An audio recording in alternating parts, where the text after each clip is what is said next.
Good morning, almost. How are you? Just getting a few things set up. How you been?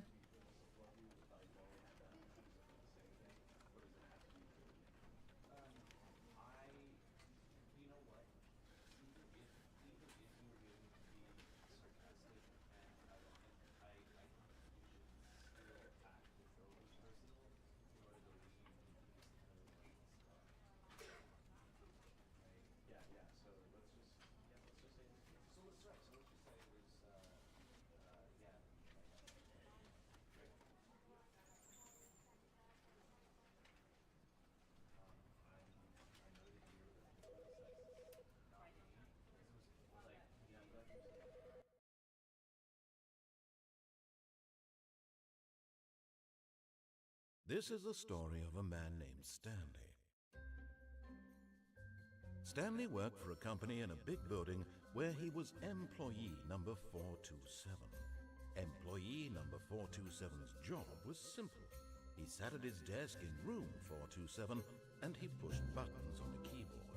Orders came to him through a monitor on his desk, telling him what buttons to push, how long to push them, and in what order. This is what employee 427 did every day of every month of every year.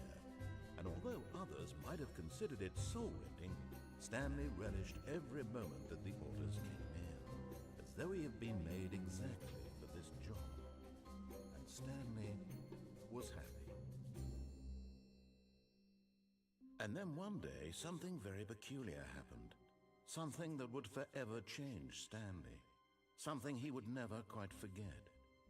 He had been at his desk for nearly an hour when he realized that not one single order had arrived on the monitor for him to follow. No one had showed up to give him instructions, call a meeting, or even say hi. Never in all his years at the company had this happened, this complete isolation. Something was very clearly wrong. Shocked, frozen solid, Stanley found himself unable to move for the longest time. But as he came to his wits and regained his senses, he got up from his desk and stepped out of his office. Hi, Rex. Hi, Uncle Mario.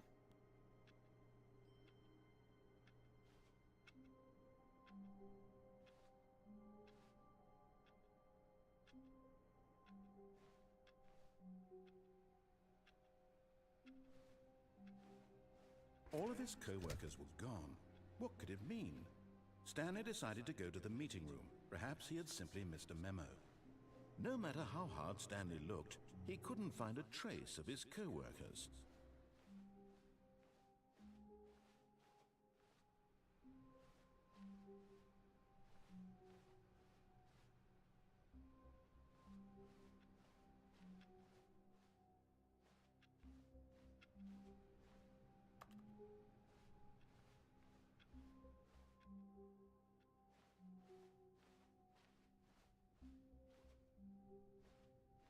When Stanley came to a set of 2 open doors, he entered the door on his left.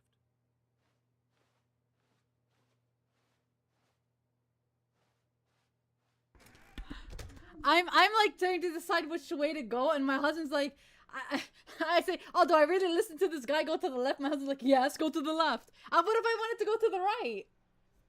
Hi, Smoke. Okay. I don't know if this is scary. I actually don't know. But I've heard good reviews about it, so I'm gonna play it. Okay, that door's locked. I don't know if is it scary? I don't know. Okay, can't open that. Can't open that. Yet there was not a single person here either. They all say hi to you. Feeling a wave of disbelief, Stanley decided to go up to his boss's office, hoping he might find an answer there.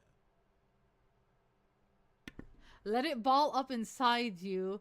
Take it out passive aggressively on other coworkers. Wait, they're not even letting me read this. Using slides to assure employees that everything is okay. Make sure your slide has a slick blue graphic. Oh, come on. I can't read fast. Everyone's unique, you most of all. Everyone's unique, you most of all. Okay. Profit. What is hot? Profit, profit, profit. Targets. Okay, what is all this?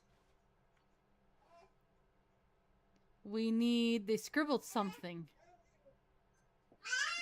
What does that say? Something less. Nopeless? Meaningless? No. 402 plus 405. Want to get something.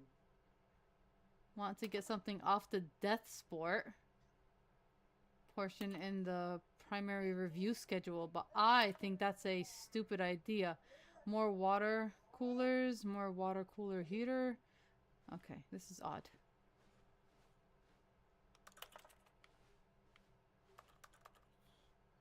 Do not alter without consulting with a board member. Okay, what if I want to? Oh, there's something in there. Can I take that? No. Tomorrow completes today's unfinished agenda. Okay, this is very, very different. Stop screaming.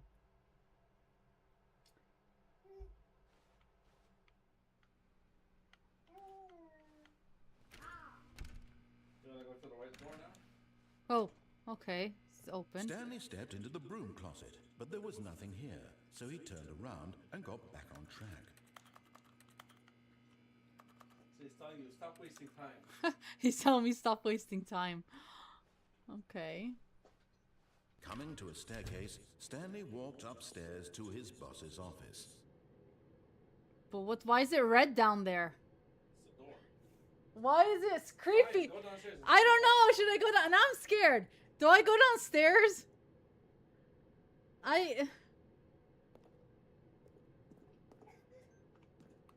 If this is scary, I'm not playing it. Oh my god, okay. If I go up to the office first, then. Oh my god, oh my. And I'm so close to the TV, this is freaking me out.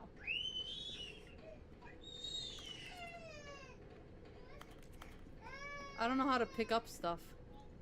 Go up to the office. But Stanley just couldn't do it.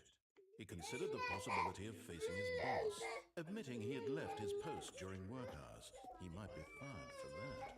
And in such a competitive economy, why had he taken that risk? All because he believed everyone had vanished. His boss would think he was crazy. And then something I can't go occurred back. to Stanley. Maybe, he thought to himself, maybe I am crazy. All of my co-workers blinking mysteriously out of existence in a single moment for no reason at all.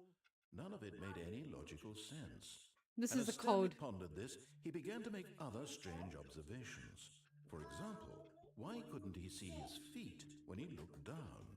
Why did doors close automatically behind him wherever he He's went? right. And for that matter, these rooms were starting to look pretty familiar. Were they simply repeating?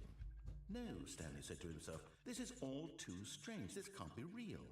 And at last, he came to the conclusion that had been on the tip of his tongue. He just hadn't found the words for it. I'm dreaming! He The yelled. fuck? This is all a dream.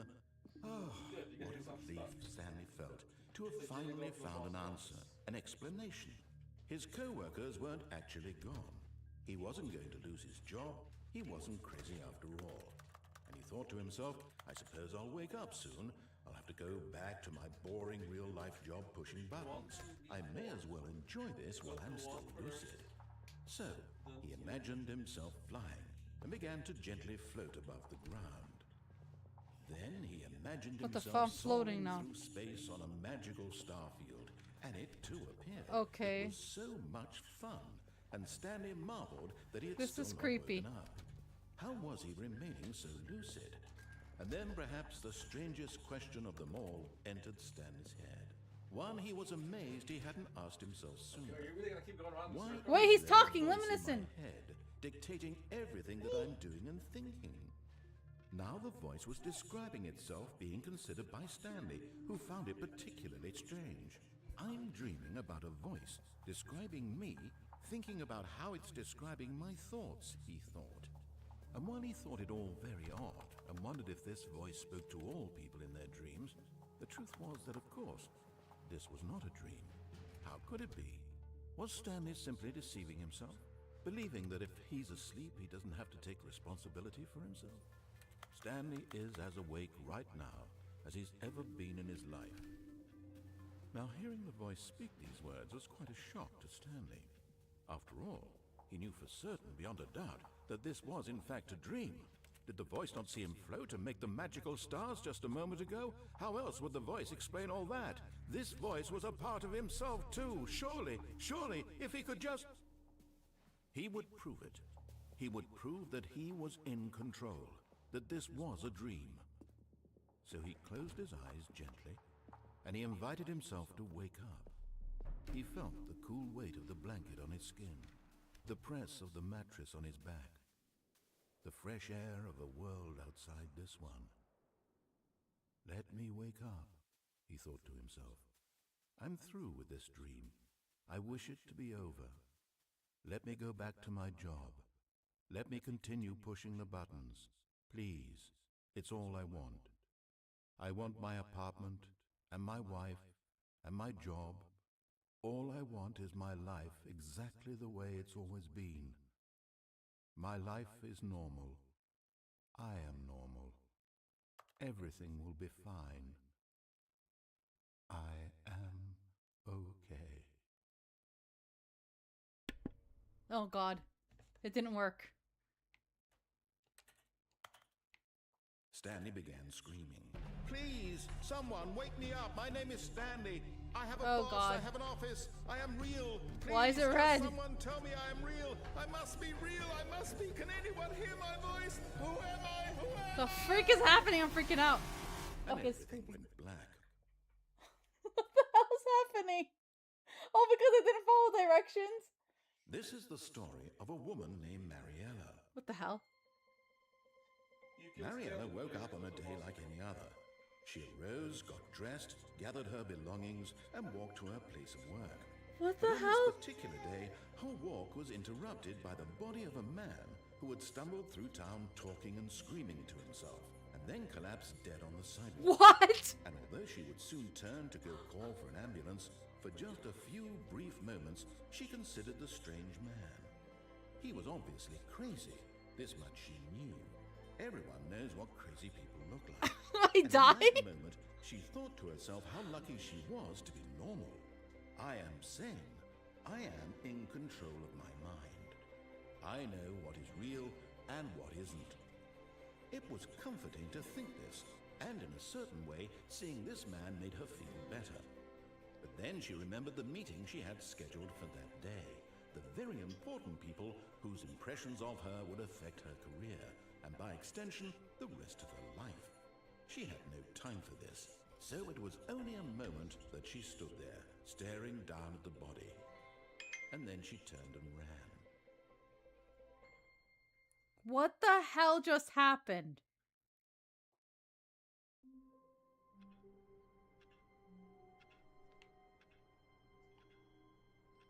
Okay. I really need to know if this is a scary game or not. I gotta Google it. Get back to where you were. Can you Google this game, please? No. Just tell me if it's scary because it's freaking me out. What? I just died. Because I chose to go All his coworkers downstairs. were gone. What could it mean? Stanley decided to go to the meeting room. Perhaps he had simply missed a Go memo. to the meeting room. You know what? This guy killed me. This guy killed me. Why should I listen to him? Because you didn't listen to him the first time.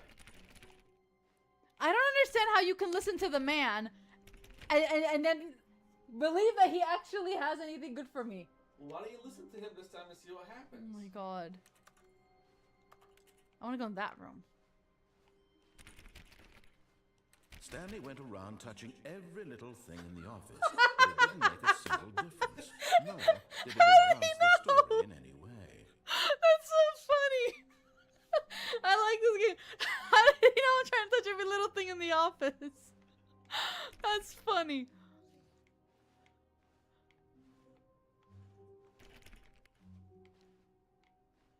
Look, there's something in there.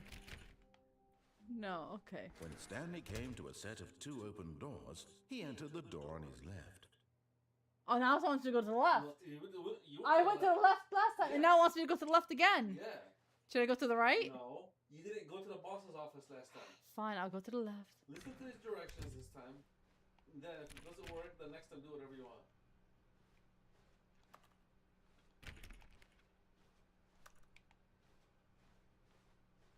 Yet there was not a single person here either. Feeling a wave of disbelief, Stanley decided to go up to his boss's office, hoping he might find an answer there. How to solve. Let it ball up inside you. To resent coworkers for not supporting you more.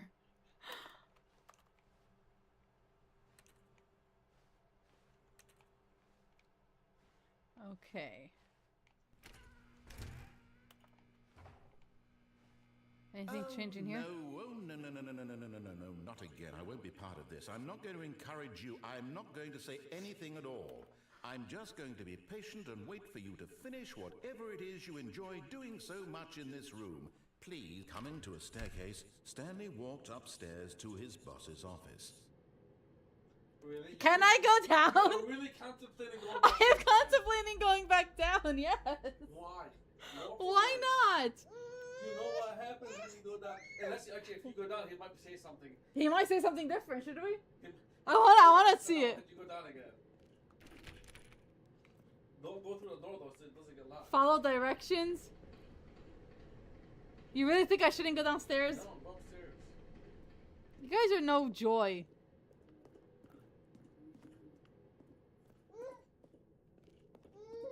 Well, it's okay. What's behind it? Ooh, executive bathroom. I've got the feeling money for stealing, but not yours, of course. That's a lovely purse. What?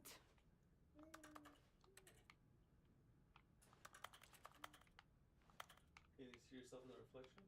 No. What an odd bathroom. That's creepy.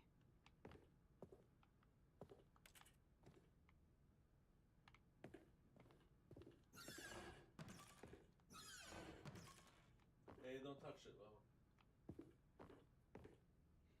Business strategy. Oh, there's an elevator just then. Go to the other room first. Should I not go into the elevator? First, see the boss.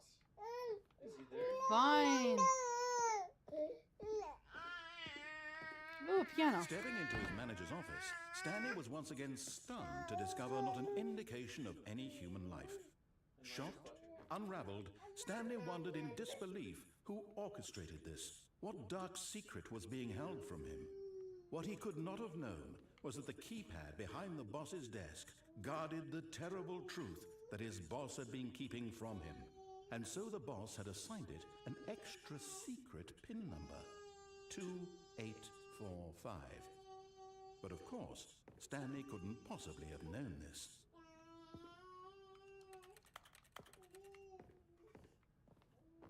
Two 2845.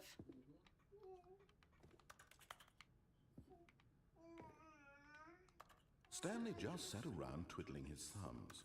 Trying to input anything on the device was useless, since he could never possibly know that the combination was 2845. Oh, right here. Okay.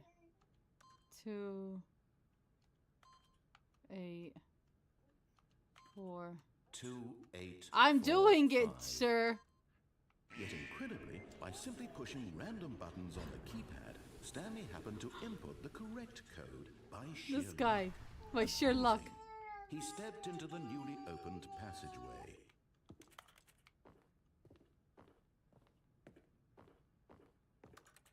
Hey, what's he? What the hell? What the hell's he doing? Where are you going? Don't leave me alone in this game. Okay, it's getting creepy.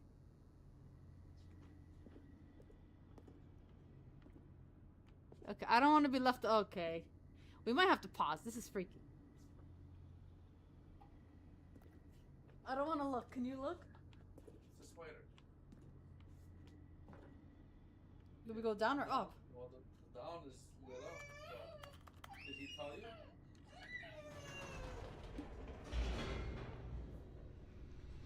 Okay, this is creepy. Loading. Descending deeper into the building, Stanley realized he felt a bit peculiar. It was a stirring of emotion in his chest, as though he felt more free to think for himself, to question the nature of his job. Why did he feel this now, when for years it had never occurred to him? This question would not go unanswered for long.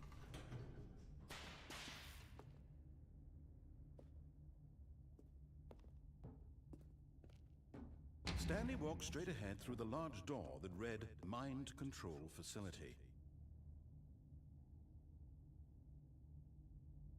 But that says escape. Which one do I follow? Do I go straight to the mind control facility or escape? I want to escape.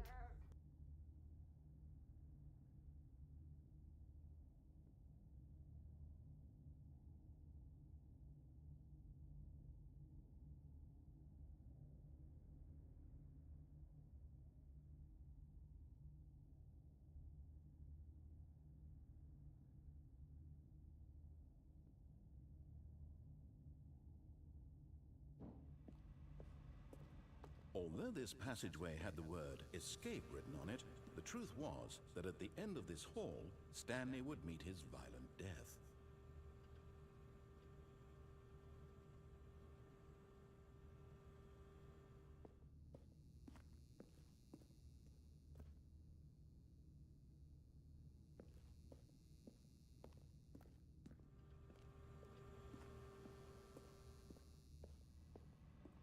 But of course, Stanley thought better of it and realized he simply had too much to live for.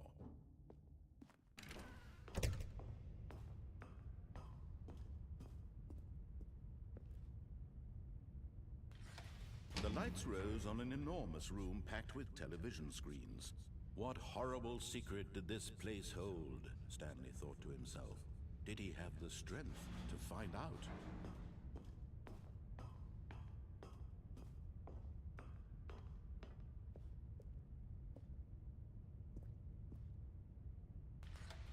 Now the monitors jumped to life, their true nature revealed. Each bore the number of an employee in the building, Stanley's co-workers. The lives of so many individuals reduced to images on a screen, and Stanley, one of them, eternally monitored in this place where freedom meant nothing.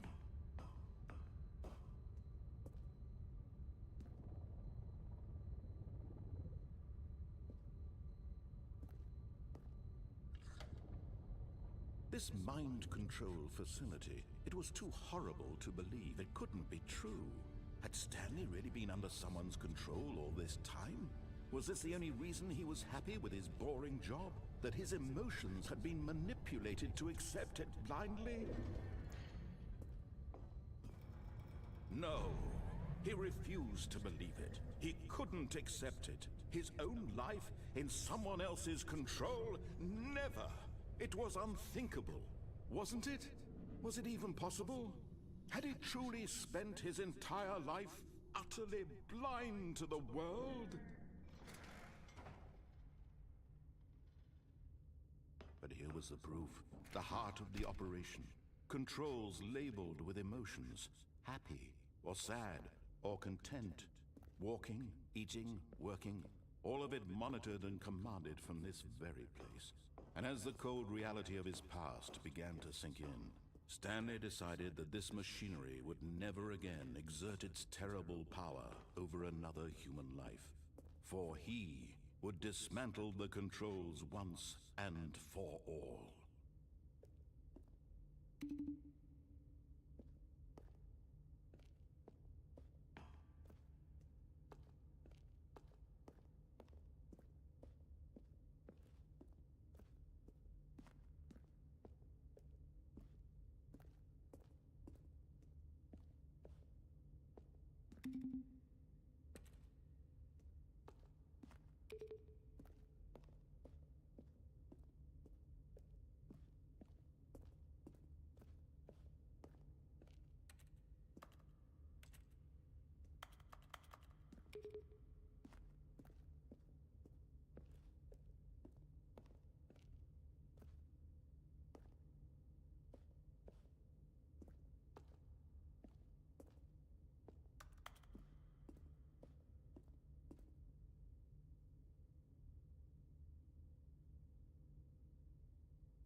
horrible place and to everything it stood for.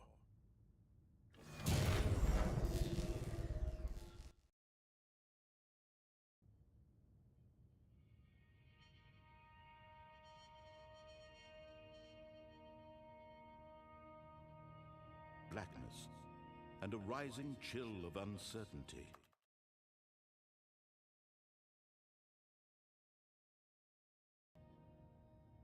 Was it over?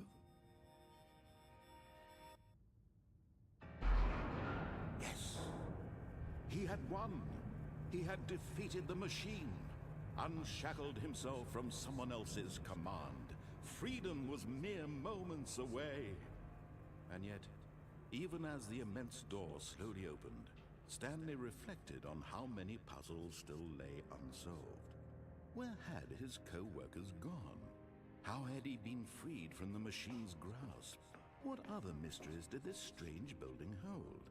But as sunlight streamed into the chamber, he realized none of this mattered to him, for it was not knowledge or even power that he had been seeking, but happiness. Perhaps his goal had not been to understand, but to let go. No longer would anyone tell him where to go, what to do, or how to feel. Whatever life he lives, it will be his. And that was all he needed to know. It was perhaps the only thing worth knowing. Stanley stepped through the open door. Stanley felt the cool breeze upon his skin, the feeling of liberation, the immense possibility of the new path before him. This was exactly the way, right now, that things were meant to happen. And Stanley was happy.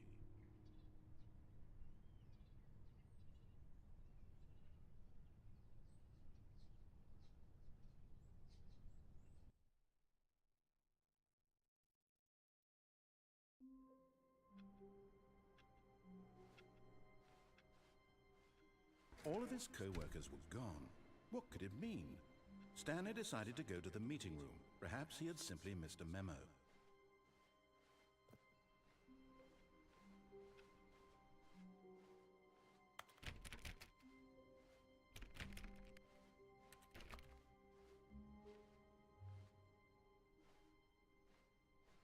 When Stanley came to a set of 2 open doors, he entered the door, and this was not the correct way to the meeting room, and Stanley knew it perfectly well. Perhaps he wanted to stop by the employee lounge first, just to admire it.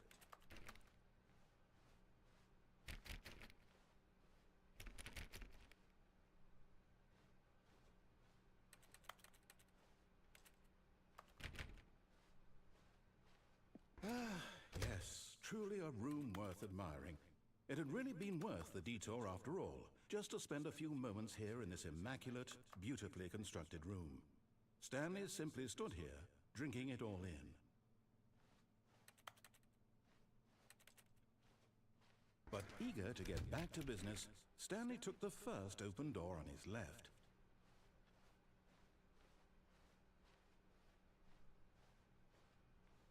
Stanley was so bad at following directions, it's incredible he wasn't fired years ago.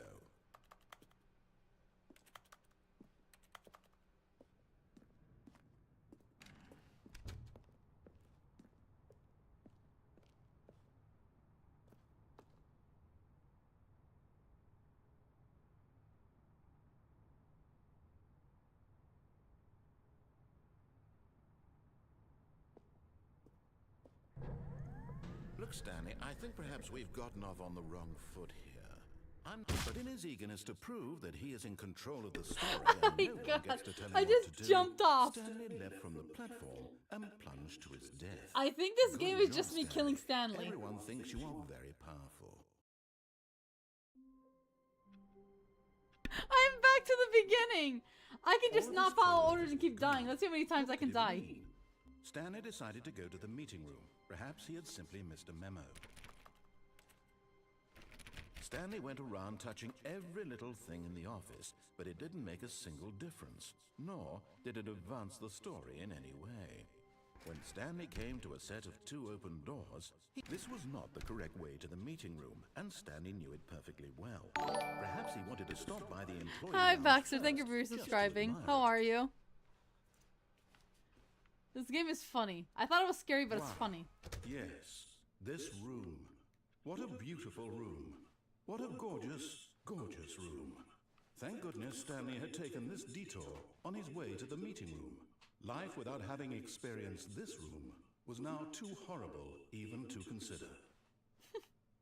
It's going good. I'm But playing a silly eager to game. get back to business, Stanley took the first open door on his left. I'm not taking that one. I'm taking this one.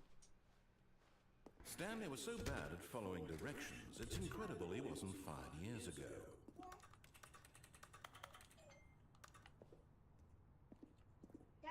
Okay, we jumped down and we did die, so we should just follow directions now and try not to die. Stanley, I think perhaps we've gotten off on the wrong foot here. I'm not your enemy, really, I'm not.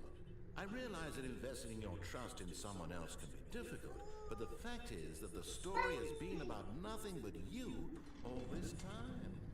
There's someone you've been neglecting, Stanley. Someone you've forgotten about. Who? Please, stop trying to make every decision by yourself. Now, I'm not asking for me, I'm asking for her. Who's her? This is it, Stanley. Your chance to redeem yourself. To put your work aside. To let her back into your life. Who? She's been waiting. Who? Who's been waiting? Oh, great. They closed the door behind me again. Oh, that's a creep. Okay, that's creepy. It's a, okay. I think I'm gonna die again. Oh boy, here we go. What the hell? That's her, Stanley. You need to be the one to do this. To reach out to her. Let me hear. If you can truly place your...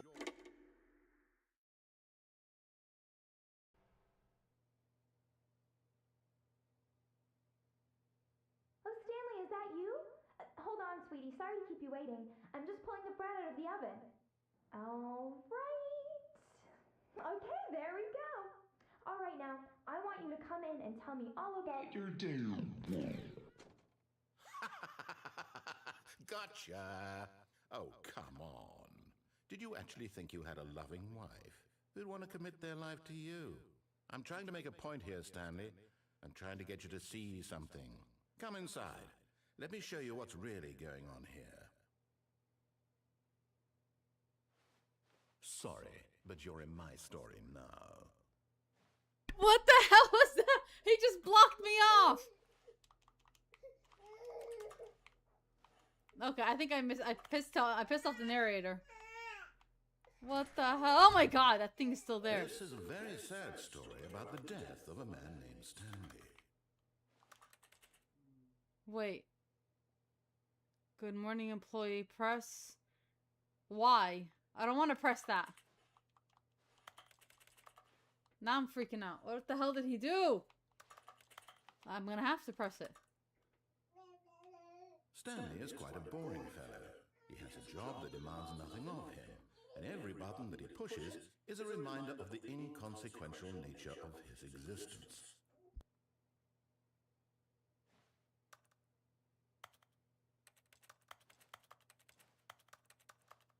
Look at him there, pushing buttons, doing exactly what he's told to do. Now he's pushing a button. Now he's eating lunch. Now he's going home. Now he's coming back to work. One might even feel sorry for him, except that he's chosen this life.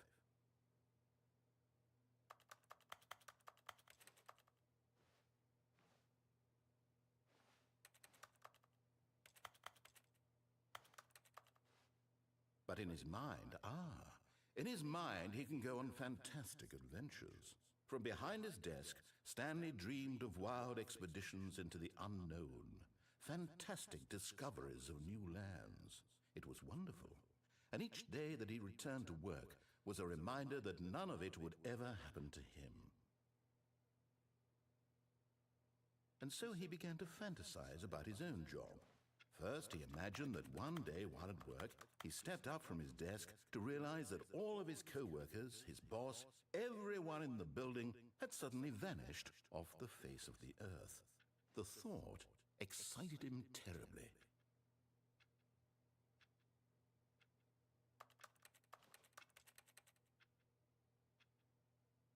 So he went further.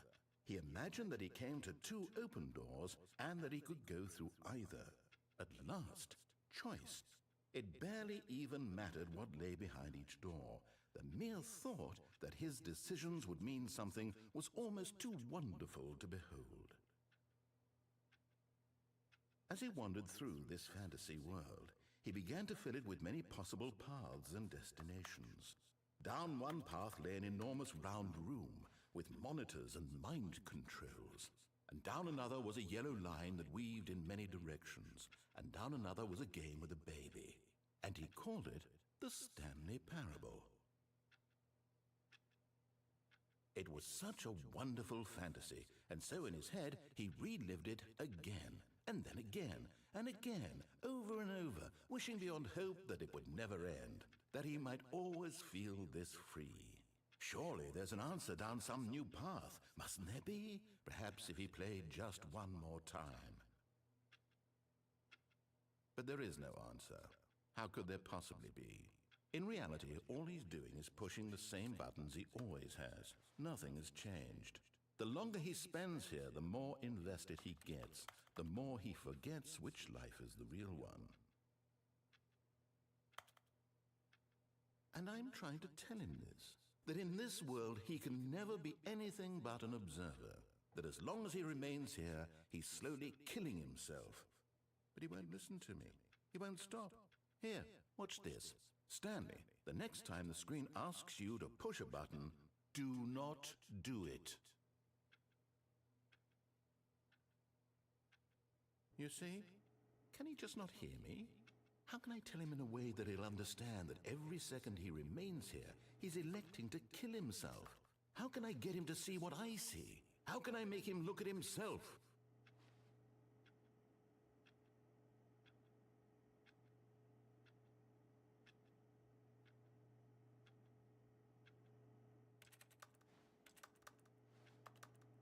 I suppose I can't, not in the way I want him to. But I don't make the rules. I simply play to my intended purpose, the same as Stanley. We're not so different, I suppose. I'll try once more to convey all this to him. I'm compelled to. I must. Perhaps, well, maybe this time he'll see. Maybe this time. And I tried again, and Stanley pushed a button. And I tried again, and Stanley pushed a button. And I tried.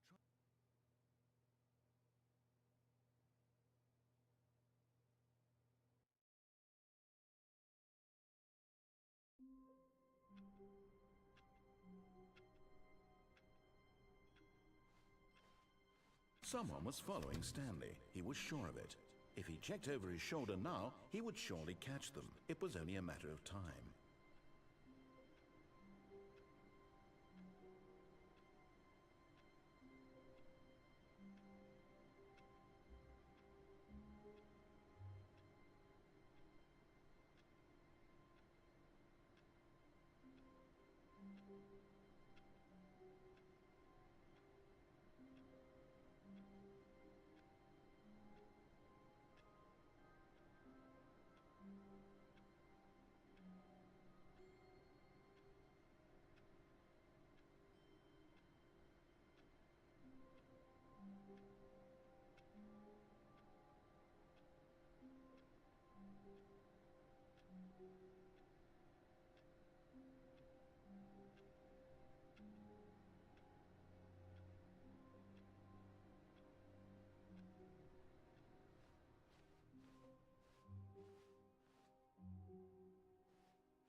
When Stanley came to a set of 2 open doors, he entered the door on his left.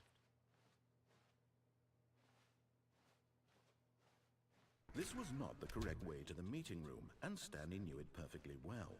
Perhaps he wanted to stop by the employee lounge first, just to admire it. The lounge was sublime, a work of art. But eager to get back to business, Stanley took the first open door on his left.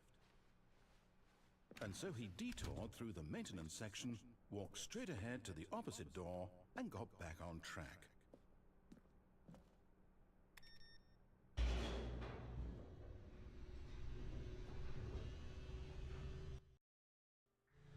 But Stanley didn't want to go back to the office. He wanted to wander about and get even further off track. So now in order to get back, he needed to go, from here it's, left.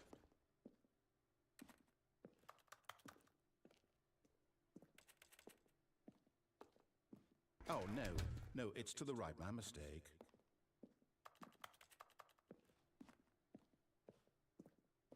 No, not the right.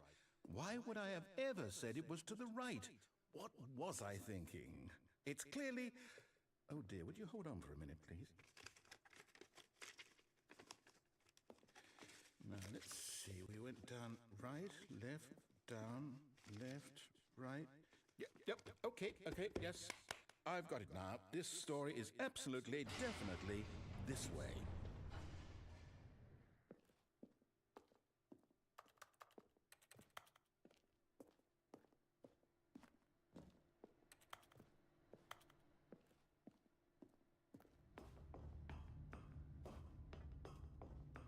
No. This isn't right at all. You're not supposed to be here yet. This is all a spoiler. Quick, Stanley, close your eyes. Okay.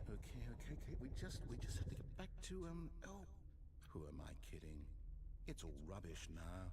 The whole story completely unusable. How about, rather than waste my time trying to salvage this nonsense, we'll just restart the game from the beginning. And this time, suppose we don't wander so far off track, Okay, from the top.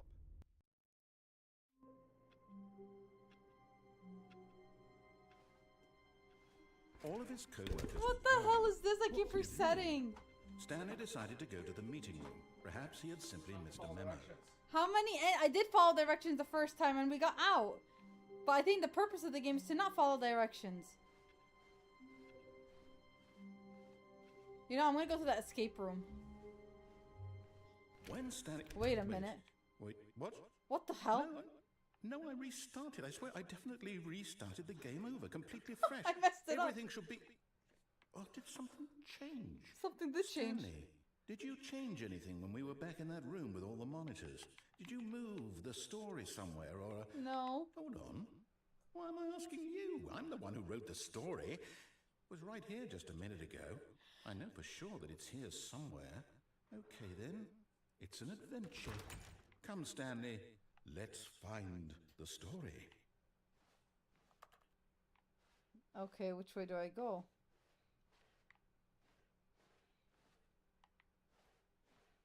I'll go this way. Follow sound.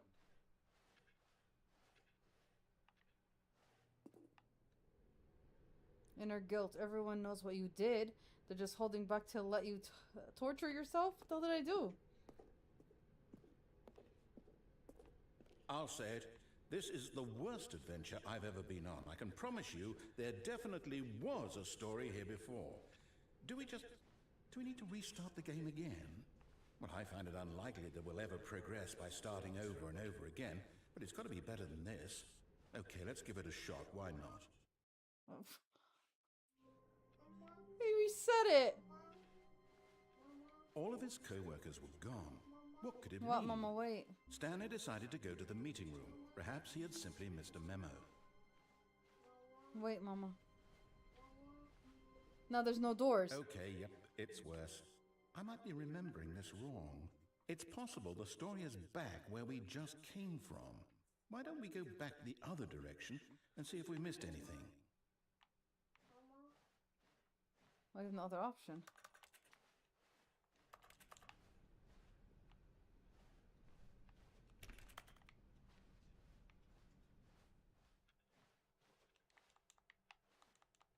I can't touch that one. Or this one. I can't touch the doors now. Oh, there we go. Aha! What the hell? I knew we'd miss something. The story. Here it comes. No, wait. Never mind. Not the story. Okay, let's head back the other way and retrace our steps. See if you can pick up something. Maybe I don't think I could pick up anything. You missed. The freak is this? Now this... Well, I'll be honest. I don't recognize this place at all. Is this the story? I don't think so. I can't quite recall, but I believe my story took place in an office building. Is that correct? Do you remember, Stanley? Well, do you know what? Since I've completely forgotten what we were supposed to be doing, how about this? You win! Yay, I win. Congratulations! I did it! I know you put in a lot of hard work, and it really paid off, so good job. Oh, no, I don't feel right about this at all. We both know you didn't put in any actual work for that win. Some people win fair and square, and this was not one of those situations. Okay? I'm getting weirded out by whatever this place is. I don't care what might happen this time. I have to restart. We restarted. Okay, look at this. All right, I've got a solution. This time, to make sure we don't get lost, I've employed the help of the Stanley Parable Adventure Line. What the Just hell? follow the line. How simple is that? Should I not follow the line? Do I follow the line or not? I kind of feel like not following the line.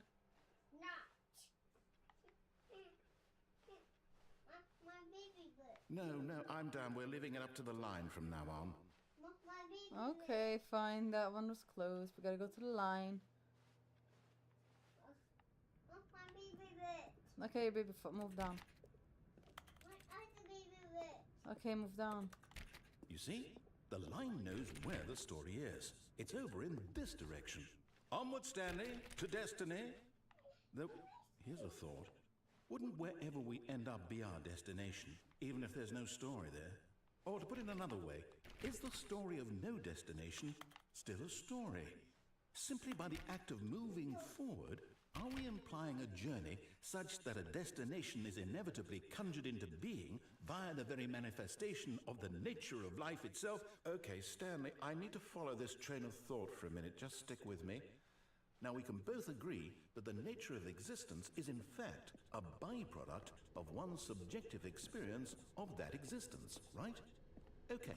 Now, if my experience of your existence rests inside of your subjective experience of this office, is this office, in fact, the skeleton of my own relative experiential mental subjective construct? Whoa. Hang on. The hell is he talking about? Well, I'd like to apologize. Not sure where I was going with all that. You know what? I think what we need right now is a bit of music to lighten the mood.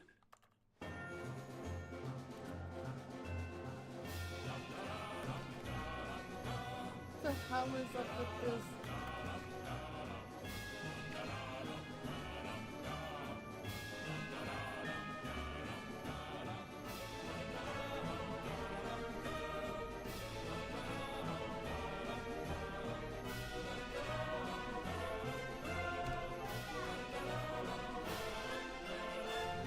What the hell?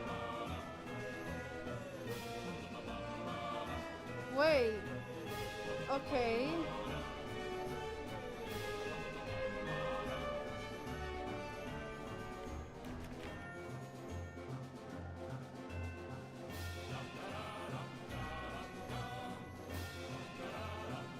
Wait, okay, what the hell's happening? You see this? It's glitching?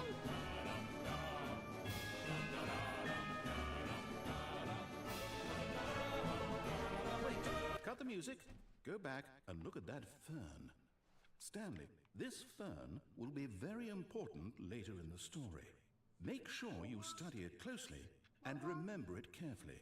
You won't want to miss anything.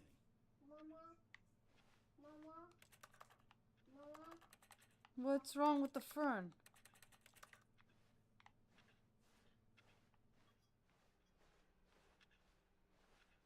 Wait, We're back at the office? What the hell? No. Line, you do know we're looking for the Stanley Parable, right? The story? Is any of this ringing a bell? Oh, no, not again. Line, how could you have done this to us? And after we trusted you, after everything we've been through, you... Oh, I can't take this anymore. To hell with it. Restart. What the hell? You know what, Stanley? I say forget the adventure line. What's it ever done for us? We're intelligent people, right? Why can't we make up our own story? Something exciting, daring, mysterious. Ooh, this all sounds perfectly doable. Why don't we simply start wandering in, well, I don't know. How about this direction? Okay, fine. Now, yes, this is exciting. Just me and Stanley forging a new path, a new story. Well, it could be anything. What do you want our story to be? Go wild. Use your imagination. Whatever it might be, Stanley, I'm ready for it. Oh, no, not you again. Stanley, I'd also like to veto the line from having any role in our awesome new story. No lines or monitor rooms. Just don't acknowledge it, and we should be fine.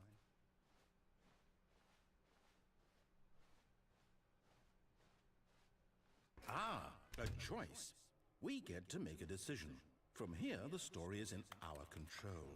How important we mustn't squander the opportunity. In fact, I believe I need a minute to think here. Just walk in circles for a minute.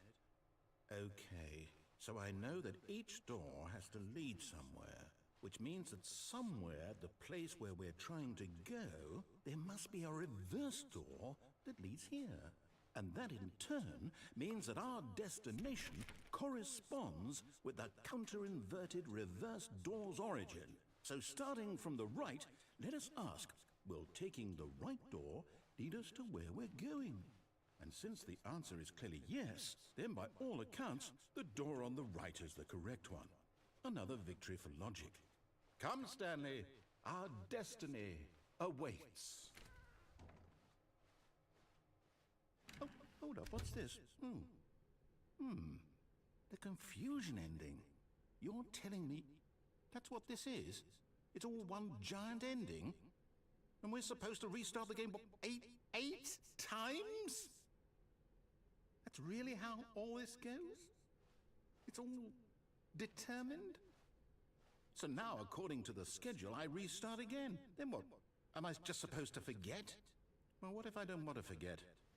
My mind goes blank simply because it's written here on this thing, wall. Well, who consulted me? Why don't I get to decide? Why don't I get a say in all of this? Is it really? No, it can't be. I don't want it to be. I don't want the game to keep restarting. I don't want to forget what's going on. I don't want to be trapped like this. I won't restart the game. I won't do it. I won't do it. I won't do it. And the timer stopped? Does that mean, did we do it? Did we break the cycle? The, whatever it is that made this schedule? How would we even know? Will someone come for us? Will something happen? So, okay. I guess now we just wait. You know, I suppose in some way that this is a kind of story, wouldn't you agree? I'm not quite sure if we're in the destination or the journey, though they're always saying that life is about the journey and not the destination. So I hope that's where we are right now. We'll find out, won't we? Eventually. Well, in the meantime, if you...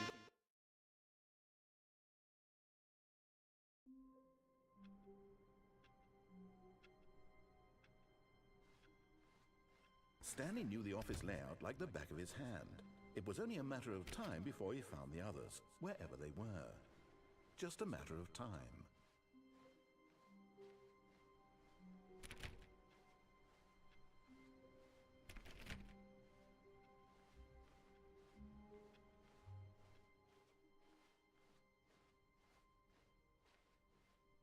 When Stanley came to a set of 2 open doors, he entered the door on his left.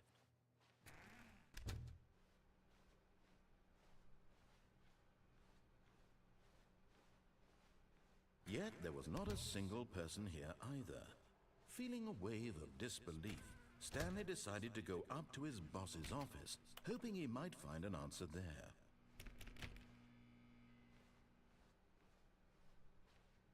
Coming to a staircase, Stanley walked upstairs to his boss's office. Hi, Sarah. How are you?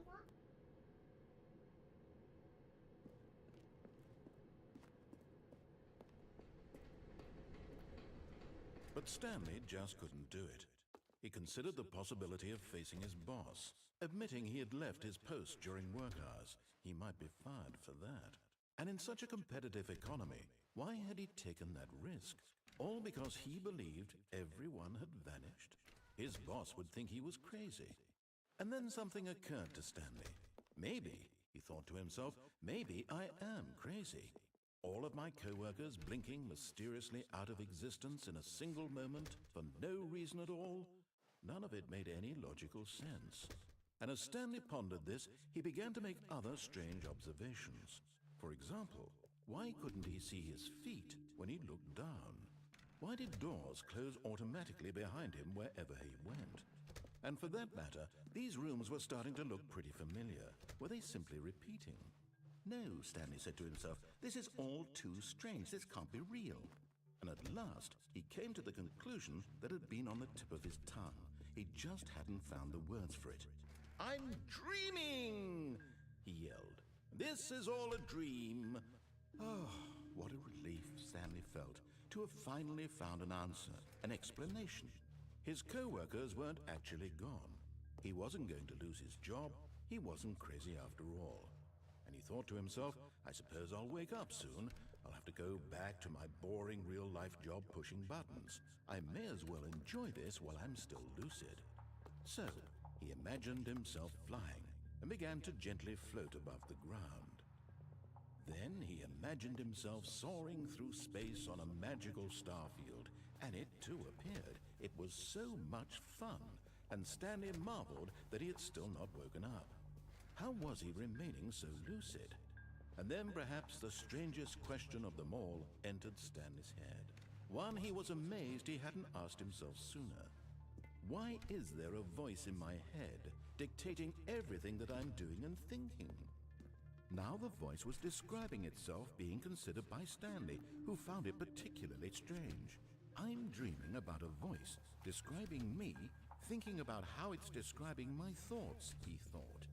And while he thought it all very odd and wondered if this voice spoke to all people in their dreams, the truth was that, of course, this was not a dream. How could it be? Was Stanley simply deceiving himself, believing that if he's asleep, he doesn't have to take responsibility for himself? Stanley is as awake right now as he's ever been in his life. Now, hearing the voice speak these words was quite a shock to Stanley. After all, he knew for certain, beyond a doubt, that this was in fact a dream. This is Did the voice not narrator, seem float and but I make think the I'm gonna magical die. Stars just a moment ago? How else would the voice explain all that? This I voice should have was a gone. part I of think himself the last too. time when I was in that big Surely, room, if he could just... if I was in He that would big room, prove I was almost gonna get He the would ending and then it prove that restarted. he was in control.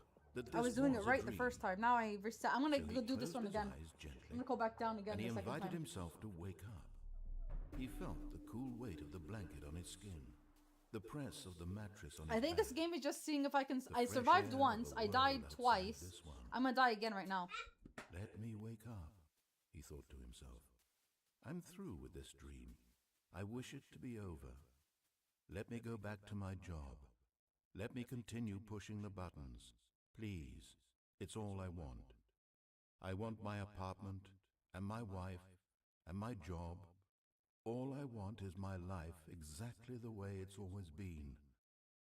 My life is normal. I am normal. Everything will be fine. I am okay.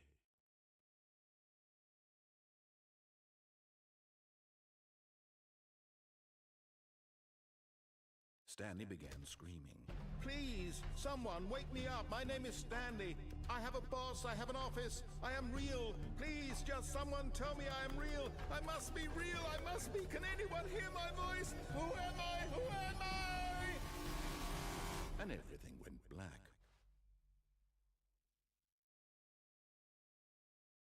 Now I die. This I is don't the get story it. of a woman named Mariella. Mariella woke up on a day like any other. She arose, got dressed, gathered her belongings, and walked to her place of work. But on this particular day, her walk was interrupted by the body of a man who had stumbled through town talking and screaming to himself, and then collapsed dead on the sidewalk. And although she would soon turn to go call for an ambulance, for just a few brief moments, she considered the strange man. He was obviously crazy. This much she knew. Everyone knows what crazy people look like. And in that moment, she thought to herself how lucky she was to be normal. I am sane. I am in control of my mind. I know what is real and what isn't. It was comforting to think this, and in a certain way, seeing this man made her feel better. But then she remembered the meeting she had scheduled for that day, the very important people whose impressions of her would affect her career, and by extension, the rest of her life. She had no time for this, so it was only a moment that she stood there, staring down at the body. And then she turned and ran.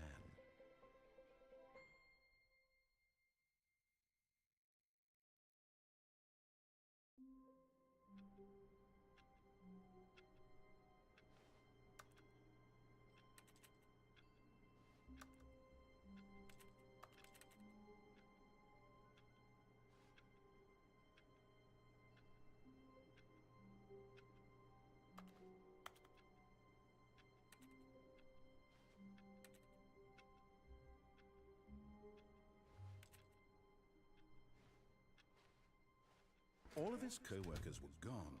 What could it mean? Stanley decided to go to the meeting room. Perhaps he had simply missed a memo. No matter how hard Stanley looked, he couldn't find a trace of his co-workers.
When Stanley came to a set of 2 open doors, he entered the door on his left.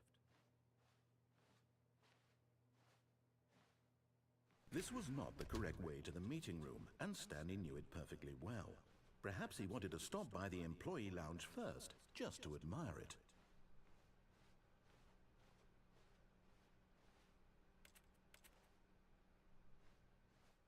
Standing now in this incredible room, Stanley for the first time understood true happiness. Then the feeling went away, and he felt sad again. Then it came back, and lingered for a minute or two. Now it's only half there. Just a kind of, tingle. But eager to get back to business, Stanley took the first open door on his left.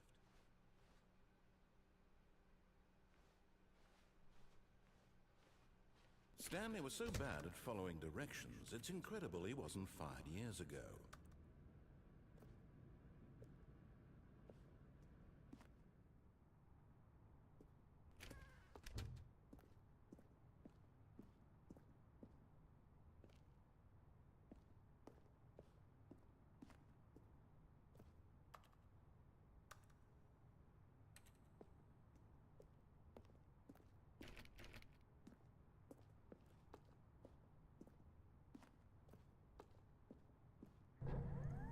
Look, Stanley, I think perhaps we've gotten off on the wrong foot here. I'm not your enemy, really, I'm not.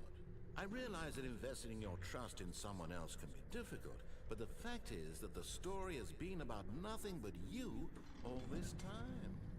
There's someone you've been neglecting, Stanley. Someone you've forgotten about. Please, stop trying to make every decision by yourself. Now, I'm not asking for me, I'm asking for her.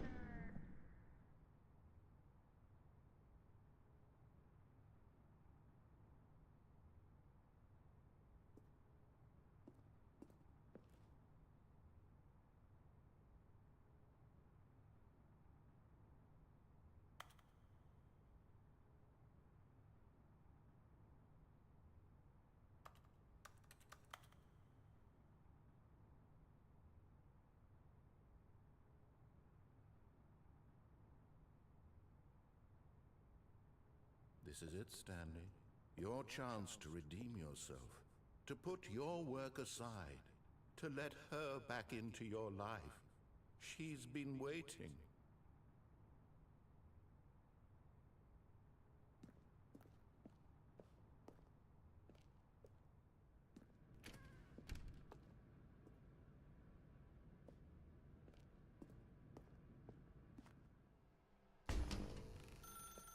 That's her, Stanley.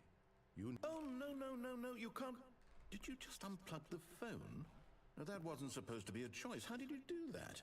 You actually chose incorrectly? I didn't even know that was possible. Let me double check. No, it's definitely here, clear as day. Stanley picks up the phone. He's taken to his apartment where he finds his wife, and the two pledge themselves to one another. Music comes in, fade to white, roll credits. Not picking up the phone is actually somehow an incorrect course of action. How is that even possible? None of these decisions were supposed to mean anything. I don't understand. How on earth are you making meaningful choices? What did you... Hi, Wait a Hannah. second. It's like listening Did to I you just this see- game, Hannah, by the way. No, This is some British guy narrate. Believe it. The mansions, Why yes, not I am. noticed it sooner? You're not Stanley. Okay, wait, don't move You're anymore a because I real want him to stop person. narrating so I can talk. I Okay, can't wait. believe I was He so talks too much, mistaken. this guy. This is why you've been able Not to you, make Hannah. correct and incorrect choices. And to think I've been letting you run around in this game for so long. If you'd made any more wrong choices, you might have negated it entirely. It's as though you completely ignored even the most basic safety protocol for real-world decision-making. Or did you not grasp the severity of the situation? Well, I won't have that kind of risk on my watch. I'm going to stop the game for a moment so we can educate you properly on safe decision-making in the real world.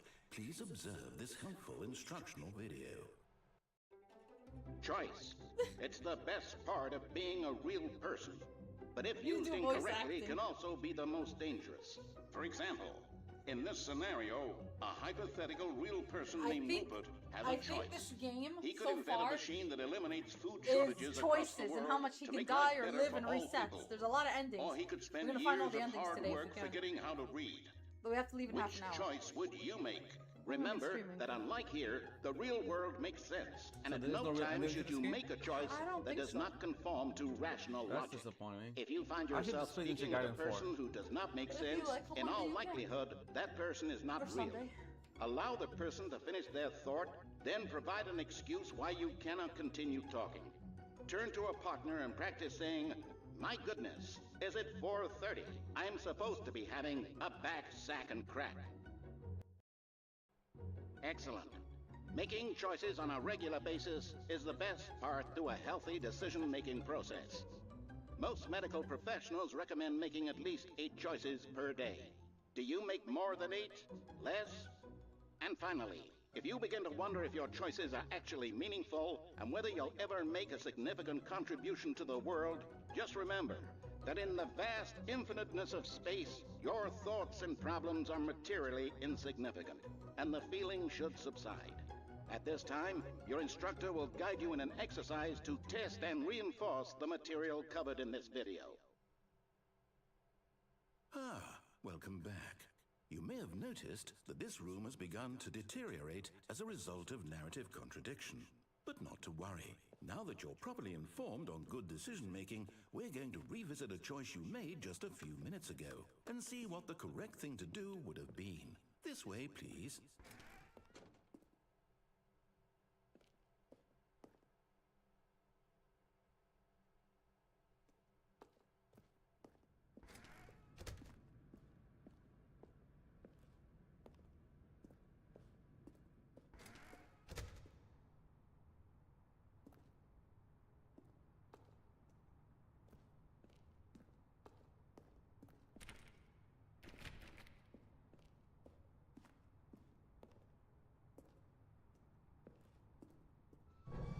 Now that we know your choices are meaningful, we can't have you jumping off the platform and dying.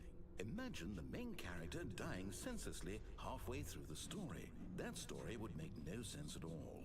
We just need to get you home as soon as possible before the narrative contradiction gets any worse.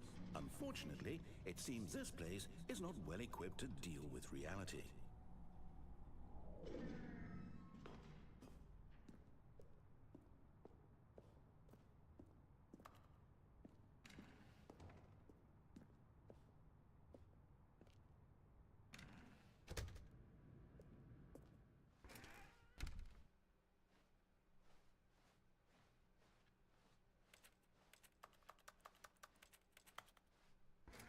Almost there. You'll take the door on the left, back to the correct ending, the story will have resolution once again, and you'll be home free in the real world. Now remember, all you need to do is behave exactly as Stanley would. That means choosing responsibly and always putting the story first. I'm quite sure you'll be up to the task. Just follow my lead and you'll be fine. I say we go right. When Stanley came to a set of 2 open doors, he entered the door on his left. No, we're getting to the right. Go to the right. Go to the right. Keep going. No! Why did you do that? Quickly, The hell hurry did back this? in the other direction. Perhaps we're not too late. No, go. Keep going. Keep going. Keep going.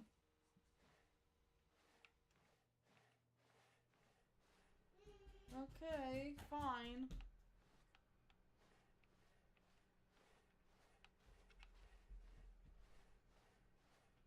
Oh shit. Oh, it's ruined.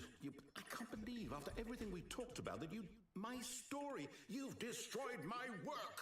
Why? For what? What did you get out of that? What did you think was so special about seeing the game undone, left here like so much garbage? It's worthless now. At me. And what am I supposed to do? Even if there were a way to continue, would it be worth it? To know that my story is now incorrect? How can I go back to that? I can't erase that knowledge. I'll have to live with it forever, reliving its impossibility forever. I couldn't live that way. Is it better to shut the game down entirely? To willingly destroy all of my work? I don't know. What's the answer? What do I do? What do I do? What do I... No, I have to. I have to shut the game down. I have to. I met some I new have to. ghosts at your wedding. Wait, at what wedding? There was a wedding. His goats were getting married. Okay, what did we do? Holy shit. Okay, what the freak did we just Failed do? restart. Oh, I'm here. I'm What the still hell here. did we do? Here in this pile of rubbish. With you. You. Rubbish. Who thought you were so clever. Now look where Oh, we your are. knees! My Congratulations. entire game is destroyed. It was the only thing in the world that was mine, and you've run it into the ground. What, did you think that would be funny? You just had to see? Didn't I impress upon you how important it was to be like Stanley? He actually knows how to do what I tell him to. He understands that if I say to do something, there's a damn good reason for it. That thought hadn't even occurred to you, had it? That there's a world outside of you? You're a child. Oh, my story. If you'd just gone through the door on the left, you would have seen it. There was a whole underground facility. You would have destroyed it and been victorious. It would have been so perfect. I worked so hard on it. I tried so hard to make... behave exactly as Stanley would. That means choosing responsibly and always putting the story first. I'm quite sure you'll be up to the task. Just follow my lead and you'll be fine. All right. When Stanley came to a set of 2 open doors, he entered the door on his left.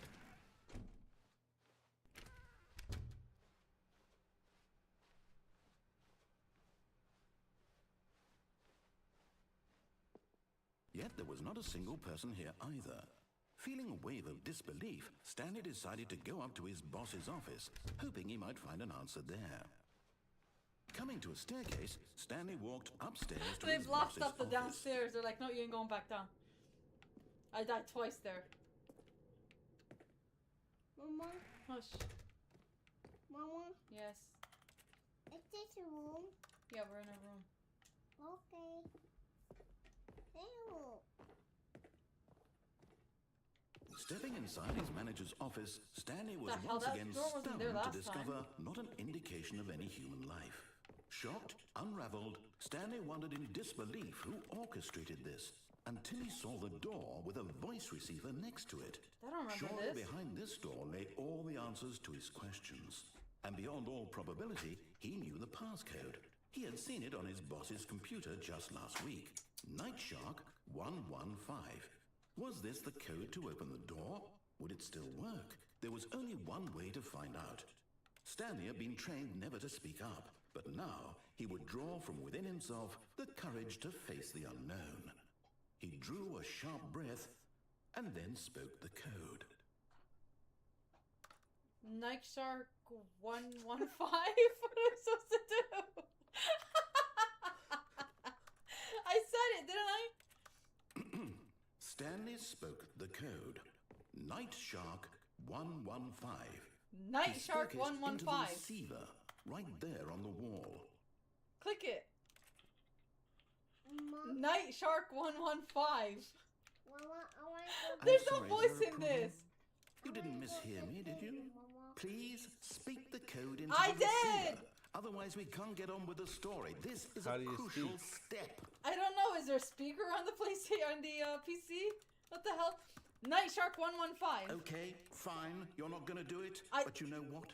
It's It's pretty an airplane, humiliating to Mama. bring you this far, Mama, only for it's you an to suddenly airplane. decide you have better things to do. I ask did you it! for this one single thing, for your respect. The kind of respect Stanley shows for his choices. He knows what it means to take a story seriously.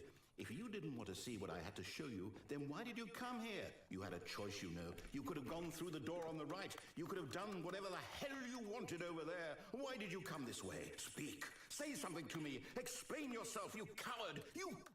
What? When Stanley came to a set of 2 open doors, he entered the door on his left. Okay, this is weird. Stanley? Hello? Are you... Is everything okay? Stanley, please. I need you to make a choice. The I end. need you to walk through the door. The Stanley, I'm those are listening to Deluxe. you. The hell? Can you hear me? Is everything all right? Stanley, this is important. The story needs you. It needs you to make a decision. It cannot exist without you. Do you understand? What me? did we finally get the good It's just ending? fine. They're both correct. I don't It's even okay. know. We can work together. I'll accept whatever you do. I simply need you to take that step forward. I don't even know, Choose. Hannah. Do something. Anything. This is more important than you can ever know. I need this. The story needs it. So, you hear me? Are you there? Are you listening to this? Stanley, are you there? Okay. It's okay, I can wait. Poor guy, I feel bad for him. Decide. Time to make sure your choice is correct. That is the best choice. It's all right. Sorry, Larry. Who are those? I'll wait for you Wait, to decide is that Larry? What is that? to do. Leroy. Take as much time as Who's you need. Leroy?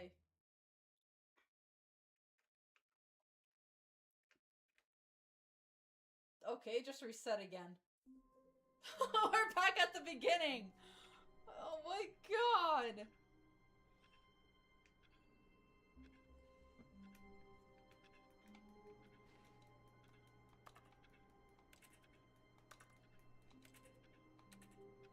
If I just stay in this room, what happens?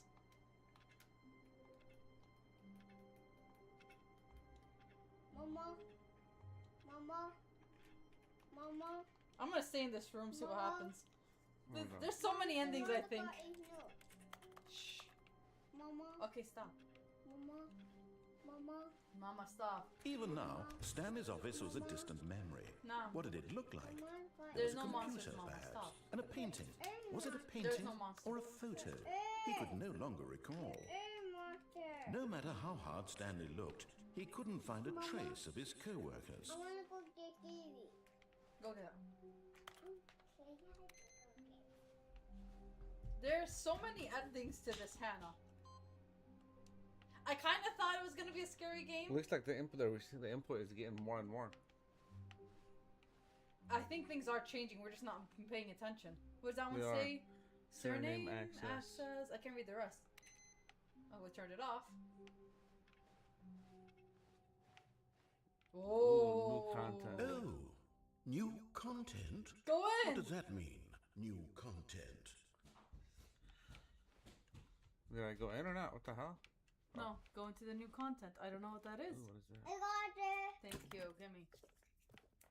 Here. A phone. Okay, it's kind of creepy. Kind of creepy.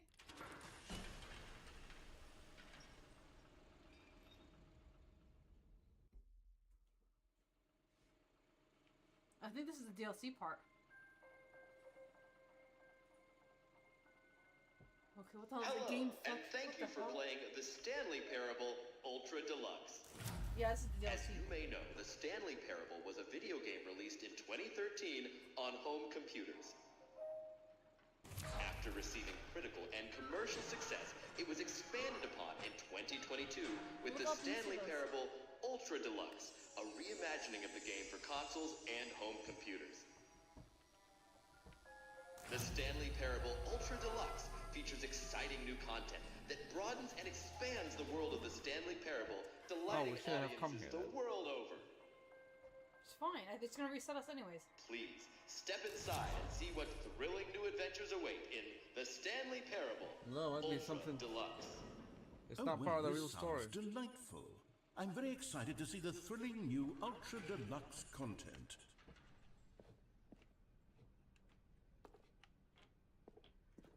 Okay, so far it's an elevator.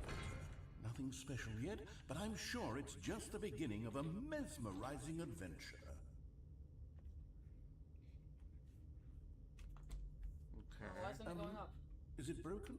What's going on here? Should we be moving somewhere or Oh, it is here we go. All right, finally, at long last, it's on to the new content. I've never been more ready. Let's do it. Let's do it.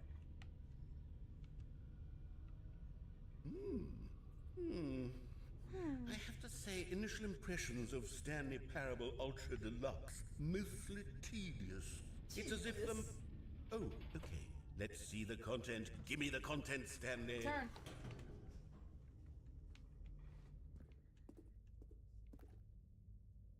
The jump circle. All right. All right, let's see. It's the jump circle. Jumps remaining 36 times. Okay, jump at the circle 36 times.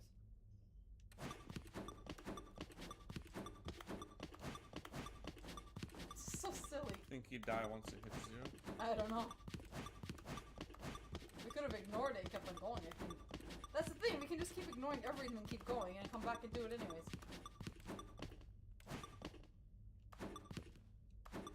Is it slowing down? Jump anyways. Oh, you can't jump now. What? Could you have?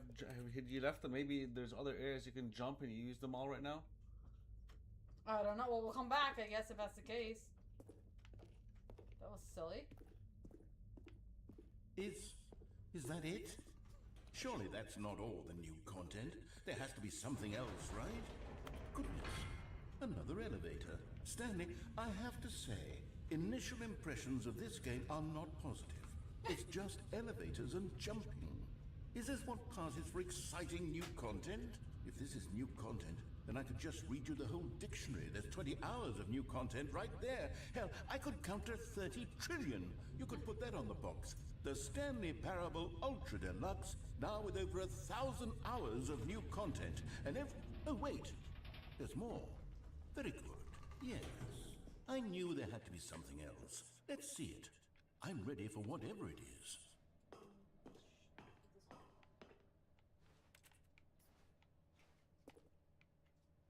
That's it?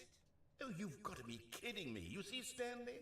This is what happens when greedy video game developers with no respect for their fan base rush a cheap expansion to market for That's no hilarious. reason other than to make an easy dollar. And don't get me started on the level of craftsmanship that's gone into it. In fact, I'm looking right now at the game's achievements, and it's hard to believe one of them actually says, "Test achievement, please ignore." What quality assurance department signed off on this? I'm infuriated and I'm offended, and I intend to find these people on Twitter and hold them personally accountable. It's my fault, Stanley. I built up too much anticipation around the new content, I'm afraid. It could never have lived up to such expectations. If you're still with me, why don't we just reset the game and we'll try to get back to what the Stanley Parable is really about. No frills, no gimmicks. That's Just you and silly. me having a great time together like always. What do you say, friend? It seriously reset us? Okay, this is different though. Whoa. Okay, it's different though now.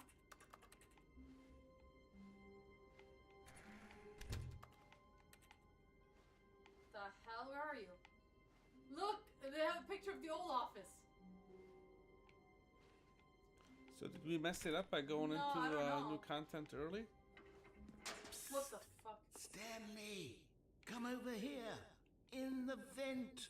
I want to show you something. How can you say no? I got candy for you.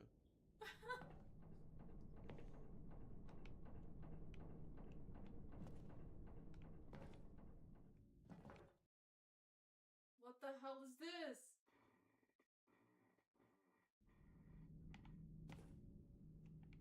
Okay, you remember how cheap and unsatisfying the new Ultra Deluxe content turned out to be? Well, it got me thinking about the past and how much better the Stanley Parable used to be. So I made something special and tucked it away here where the game's developers won't find it. Just our little secret. What the hell is Take this? a look. Go It's in. like an Elden Ring entrance to a boss Go in. fight. I call it the Memory Zone. It's where I've been storing all my favorite memories so I can relive the peak experiences of my life whenever I want. Experiences like the launch of the Stanley Parable on PC.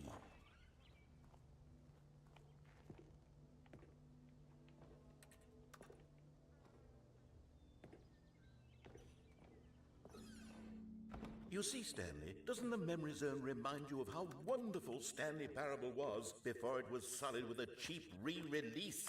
Remember back in October of 2013, when the game originally launched? Back then, video games had integrity. Back That's then, true. it all meant something. Oh, the waste. 2013, you see that? On the clock? Mhm.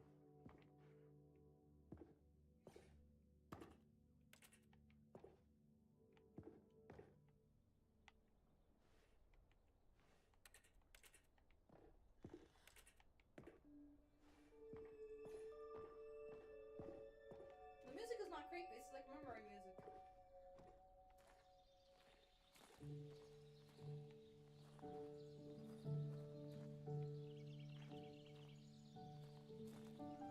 Je suis dans la The hell is this? mémorisation, c'est la pluie. And over here, is where I keep reviews of the Stanley Parable. Like this stunning triumph of games journalism, 10 out of 10 from Destructoid.com. James Stephanie Sterling writes, and I quote, "Where so many games that aspire to be more than games end up less than any form of art, Stanley Parable strives and then succeeds to be every game ever created."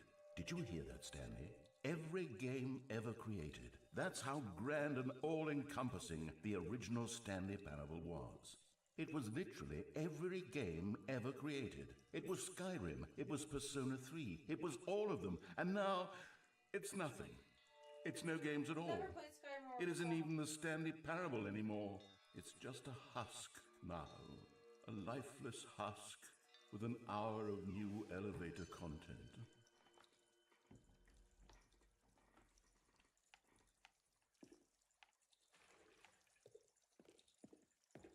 Oh, it's upstairs, downstairs.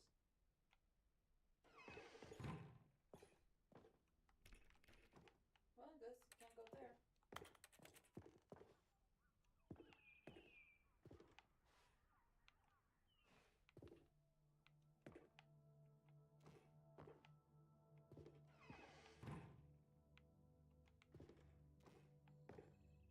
Here's another moving passage, this time from GameSpot.com.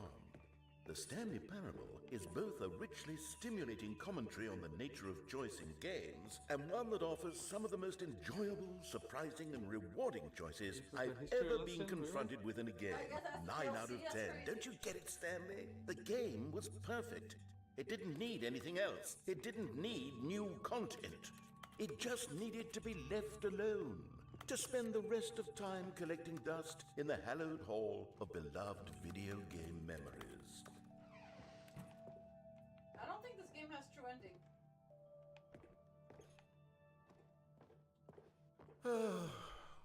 These were simpler times, Stanley. But I wouldn't give to go back to have it all over again. Wait, hang on. I don't recall this part of the memory zone before. What's this? What's down here? Oh no. Oh God, no. Stanley, it's a collection of reviews from Steam, the online video game distributor. I haven't looked at these in years. I can't even imagine what's been collecting down here. Surely these reviews were glowing as well, weren't they? Classic is playing right now while I'm watching.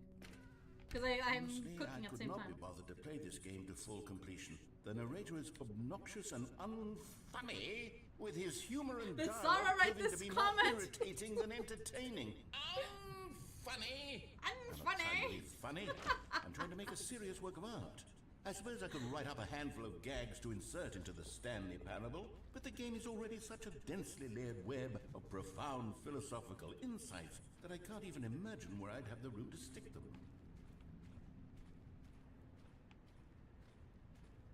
Imagine that was a real one. Hannah says hi. Hey, Hannah. What's this review? Let's read this one. Oh, you can't read it. This one you could read. They're only reading the thumbs Okay, down let's see ones. what this one says. While the idea for the game is good, for someone who prefers non-linear games, this preachiness gets annoying fast. Preachy? Stanley, I'm not preachy, am I? You can tell me if I'm preachy. Honestly, you can. Oh, goodness. This is actually quite shocking for me. I always, well, to be honest, I had always thought of the game's dialogue as being rather terse to begin with. You can't know how much fluff I cut from the game to get it to feel as light and airy as it... Well, I always thought it did. But maybe it wasn't. Come on, open the door. Yeah. What an awful memory to have to hold on to. These black marks are my otherwise unimpeachable track record. I feel like a failure. Like I let these people down. Perhaps the Stanley Parable isn't quite as sterling as I always remembered. What's this one got to say? You constantly have to stop doing anything so the narrator can catch up with his long-winded explanations of what's happening. I wish there was a skip button. A skip button? Well, yes. Yes, I think we can do that. If I'm truly too preachy, then maybe letting you skip ahead for just a moment, surely it couldn't hurt. Not if it means we can strike these negative reviews from the record. Only positive reviews of the Stanley Parable. That's my motto today, and it's always been my motto. I'd do anything for the customer, Stanley. Yes, a skip button we shall have.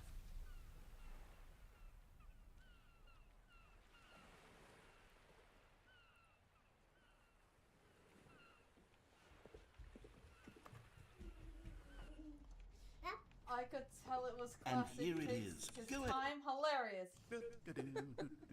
Hilarious. Oh, you're back, you see. You were only frozen in time for a few minutes, but it was plenty of time for me to deliver a long, rambling monologue full of unnecessary Hit verbal flourishes and lengthy can't. ruminations down? He on the played with nature the mouse, of hold choice on. in video games. Of course, I happen to Stop. believe it was perhaps one of my more profound such ruminations. Not that, of course, you need a description of it, but if I had to describe it, I'd say it was Click on perhaps that. less of a rumination and more of it. He skipped the parody. Well, there, sport. You really did catch me rambling on a bit, didn't you? But that's the power of the button. The minute I start to go off on a thoughtless Can you do it display again? of self-absorption, it's right at your fingertips to go poof, and it's all... Okay, welcome back, Stanley. Now, I should say that the amount of time the button has been skipping through is becoming longer and longer. That last one was, well, I want to say maybe 30, 45 minutes? It's not unendurable by any means, but it's, well, there's really only so much I could... Stanley! Skipping him. Stanley, please don't push the button again. It's been 12 hours. You've just been frozen there. I don't know why the skips are getting longer, but they're really, truly getting longer, and my God, there's no way out of the room. Stanley, the door is gone. It's completely gone. I've looked at it from every angle. I've checked every one of those walls. Oh, Stanley, you're back. The hell? Back. Oh, my goodness. How long I has have it been? someone This to plant's talk to dead. again. Stanley, I think it's been a week. Or 2 weeks. Birthday. I've been sitting here all that time, just sitting here, not a single person to speak with. And you'd think, Oh, you poor guy.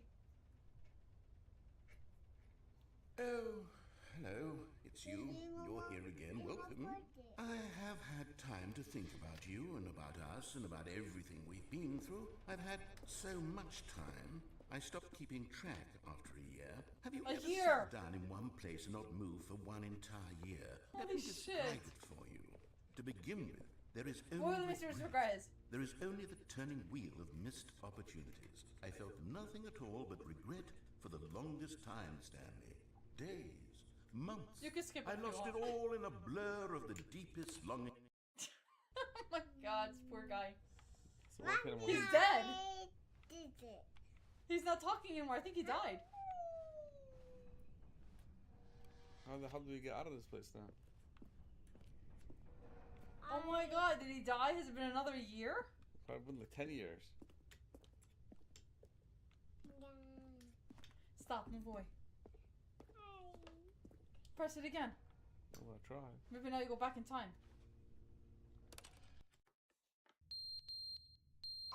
What did you do?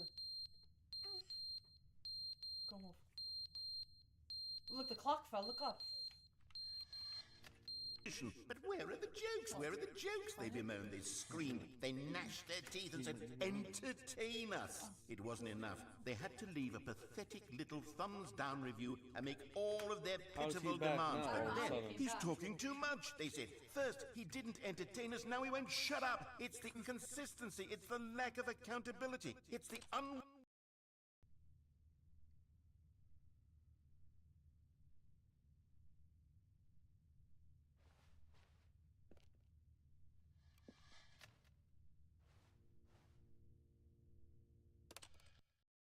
The end is never the end, is never the end, is never the end, is never the end, is never the end, is never the end, is never the end, is never the end, is never the end, is never the end, is never the end, is never the end, is never the end, is never the end, is never the end.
At least we're finally out. I mean, I don't know how the hell we got into a desert. I think we skipped years. When you're in the desert, do you just follow the sun? Well, why the hell would you do I that? don't know. I've never been into a freaking desert. How would you find your way out? You're gonna die. Of course I'm gonna die, but we... Okay, what happened? It's like in Zelda, It's just reset. where it sends you back.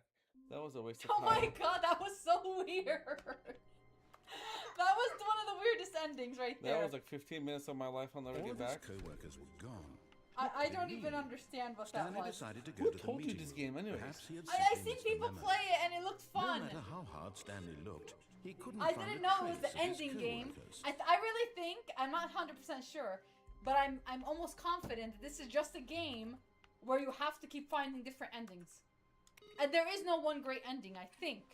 Actually, the one where you actually followed the narrator and you listened to him was the only good ending because you escaped. You did not have any answers. Oh, look at this. New content. I don't know if I want to go in or not. Fine, leave. That's the DLC. Leave it. Then go here. When Stanley came to a set of 2 open doors, he entered the door on his left. I listen to him. Yeah.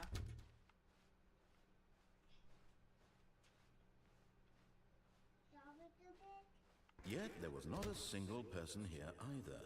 Feeling a wave of disbelief, Stanley decided to go up to his boss's office, hoping he might find an answer there. Coming to a staircase, Stanley walked upstairs to his boss's office. Yeah. Ooh, I think we went down and we died twice. You have to find the ending with the General Zan. You know, that would have been cool if they did that. I was kind of, when I first started, I thought this was going to be a jump scare. But so far, it has not been a I jump was able scare. to open it. Wait, it's changed the words? To No. be rich is it a crime? To commit crimes, isn't it rich? Oh, the Well, words it would be changed. to have to pick just one.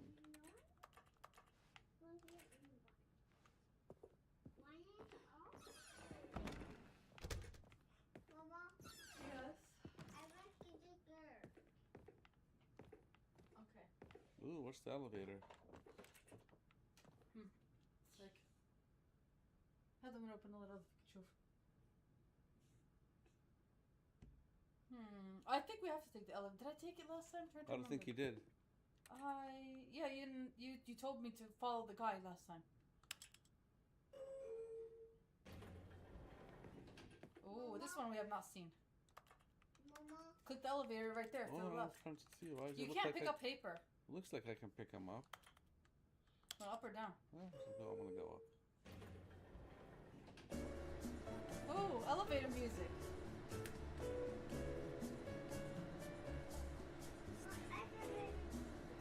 Yeah, elevator music.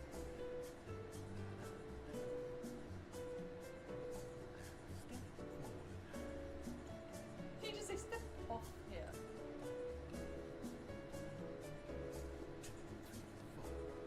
He's saying 2, 3, 4. He's dancing. Here, turn on the food over here, bye.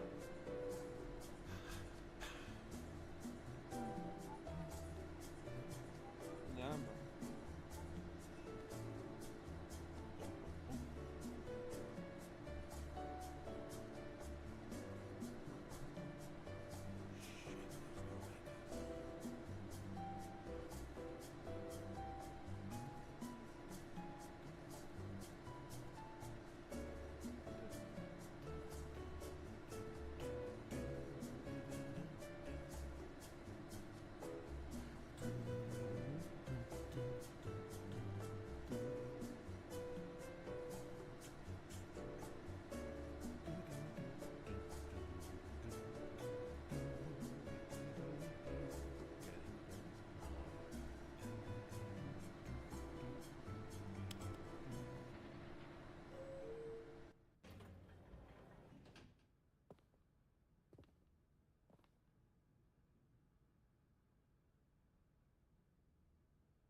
Stepping into his manager's office, Stanley was once again stunned to discover not an indication of any human life.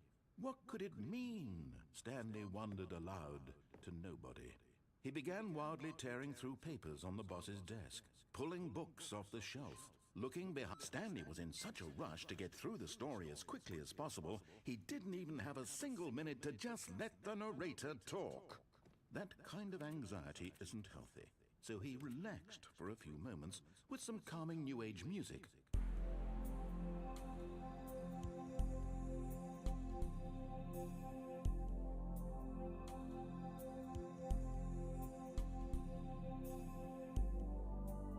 Feeling soothed and rejuvenated, Stanley calmly walked forward into the opened passageway.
Stanley walked straight ahead through the large door that read Mind Control Facility.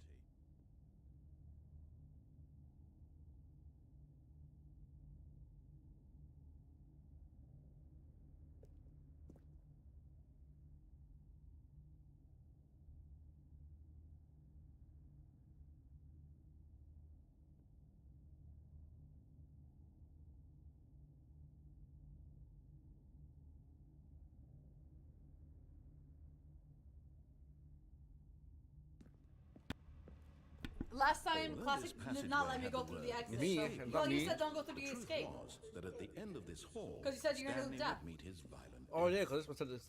Oh yeah, this is the death one. No, I'm gonna die anyway, so I might Yeah, as well because go the there. narrator said. The door behind him was not shut.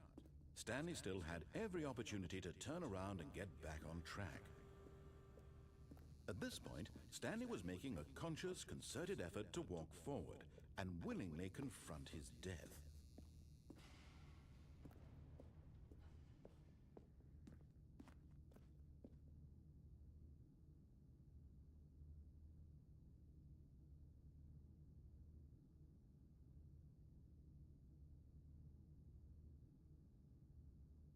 Okay, what the hell? This is like you're going to the devil.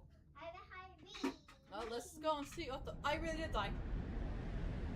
Larry said I died. Oh no, I'm still going. Oh damn, that had to hurt. But did I live? I guess. As the machine whirred into What the hell? How motion, did I survive that? Stanley was inched closer and closer. Oh my to his god, am I gonna die demise. like that? He reflected that his life had been of no consequence whatsoever. Can I get Stanley off? can't Hold on. see the bigger picture. He doesn't know the real story, trapped forever in his narrow vision of what this world is. Perhaps his death was of no great loss, like plucking the eyeballs from a blind man. And so he resigned and willingly accepted this violent I gotta be end able to his brief and Can you shallow jump? life. I don't know where it's at. Farewell, Stanley. Jump. Do something.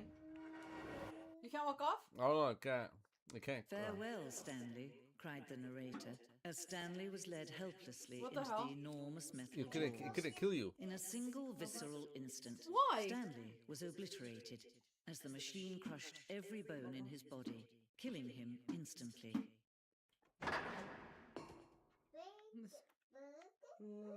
Okay, what the hell? Where do I? Mama, Go upstairs and get. Mama, Well, actually, no. Don't. Hey, keep these on. Mama, Mama.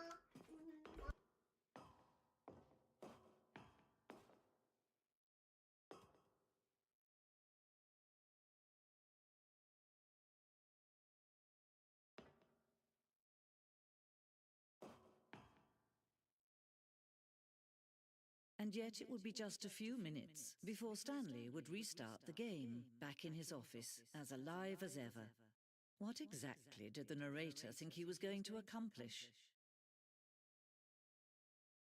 When every path you can walk has been created for you long in advance, death becomes meaningless, making life the same. Do you see now? Do you see that Stanley was already dead from the moment he hit start?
Perfect example of poor level design, textbook mistake. It's the kind of thing you'd pick up on intuitively if you had even the most fundamental understanding of good and bad game design.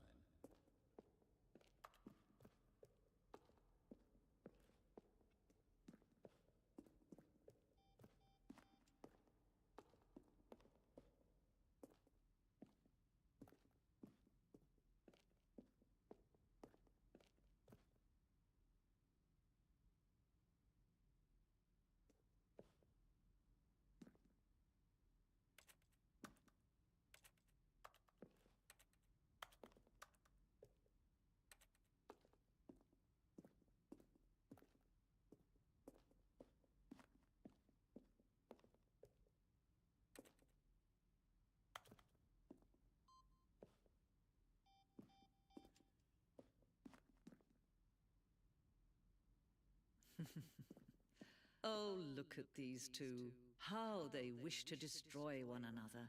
How they wish to control one another. How they both wish to be free.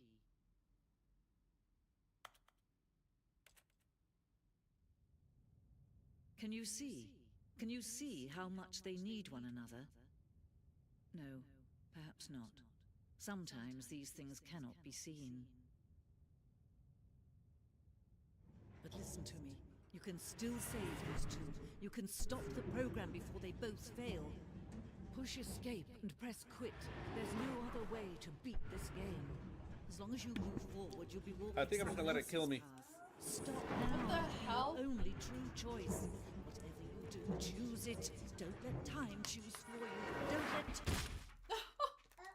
So she said choose to reset and just keep resetting in life. No, you could hit escape, and it would have restarted the game from the office. Death is the only escape, it seems. Yeah. This is kind of like telling you about life, where you have an office job and death is the only escape. This game is only for you to play. I can't keep playing this over and over and over again. There is no other ending. I really thought this game had more to offer. What could it mean? Stanley decided to go The only to thing the I want to meeting. do Perhaps is he had simply missed a memo. this. Keep putting No the matter input how hard until it Stanley gets- looked, he What happens couldn't when you find fill the the trace input? of his How'd I- co-workers. Because you jumped on the chair.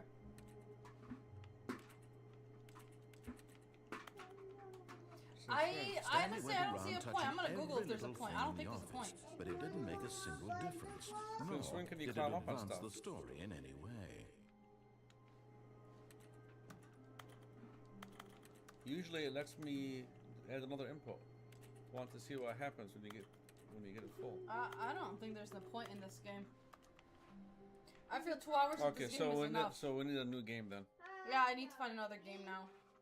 I really thought this game was gonna have more to it. I thought it was like a mystery game where you had to like find something.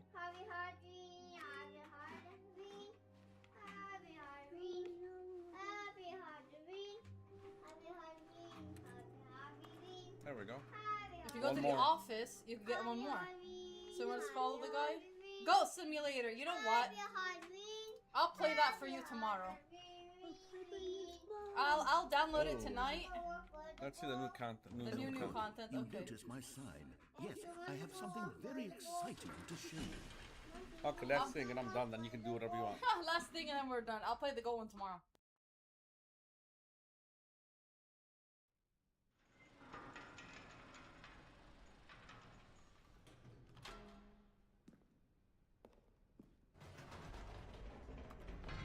You see, Stanley, I've been reflecting on the Stanley Parable and about how roundly disappointing this ultra deluxe version has turned out to be. The original Stanley Parable was a landmark, and any new content for it should live up to that legacy. So forget this ultra deluxe nonsense. I say we take it one step even further. Which is why I'm very proud to announce for the first time ever, the Stanley Parable 2.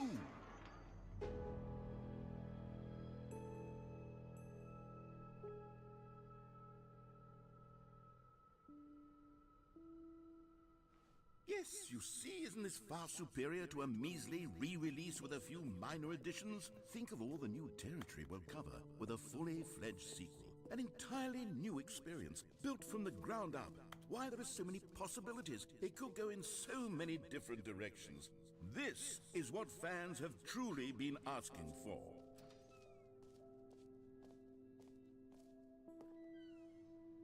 Calling it the Stanley Parable 2 is just so much catchier than Ultra Deluxe, don't you think? Ultra Deluxe? What does it even mean? But the Stanley Parable 2, now that's an artistic statement right there. It's future-oriented. It screams progress and innovation and long-term franchising potential. Now, to be clear, I haven't quite nailed down what exactly the Stanley Parable 2 is going to be, but let's take a look at some of the features I've been developing for it. I figure that if I can loosely organize a handful of interesting concepts, that surely the game will sort of naturally spring up around them. Here we are. Go on, try out some of the new features. For the Stanley Parable 2, I asked myself, what do players really want? And of course, the first and most obvious answer is that they want to be individually recognized and validated as people.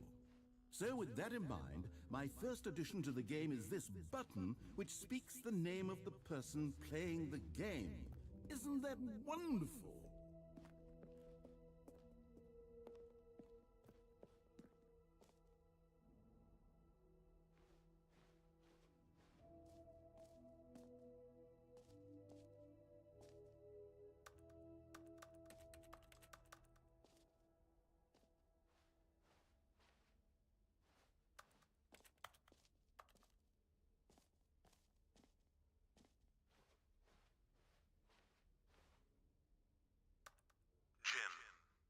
Sorry, I should have clarified. Right now, the button only says the name Jim. But of course, in the final game, this button will say your name, whatever name that is. Here, let's have you role-play as Jim to really simulate the full experience of this feature. Just play along. I promise you'll love it. Okay, here we go. Let's take a deep breath, clear your mind, forget whoever you are, and simply become a person named Jim. I want you to imagine yourself living as Jim, sleeping and waking as Jim, falling in love and being heartbroken as Jim, seizing all of the world's possibilities as Jim, and as Jim watching your dreams crumble into dust. Do you feel it deeply? Are you really, truly Jim right now? If so, then please step forward and press the button. Jim. Yes, you see? What a thrill, what a rush. That was you. The button described you. Do it again, do it again. Jim. It hits even harder the second time. If this were the only I think the new next feature time in the Blue Stanley tells me to get Parable a game, 2, it would I'm still gonna have be to worth research the it money. before I get it. Let's take a break from the gym. It really I'm too wasn't- emotionally drained from all I this thought it was personal better. validation. I don't know.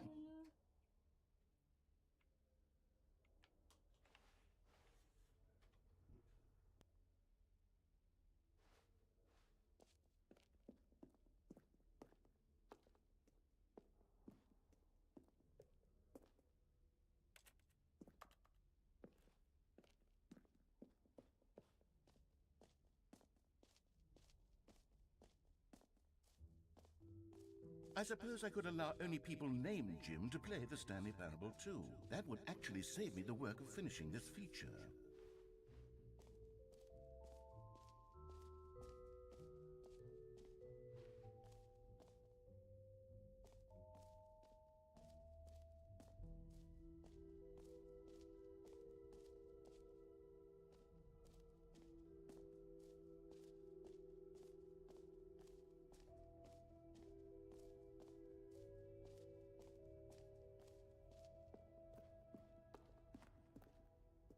A common complaint of the Stanley Parable was that it was confusing and paradoxical, that it engendered a chaotic sense of reckless despair in those who played it. Well, I'm happy to say that after much consideration, I've engineered a clever solution to this fundamental problem with the game.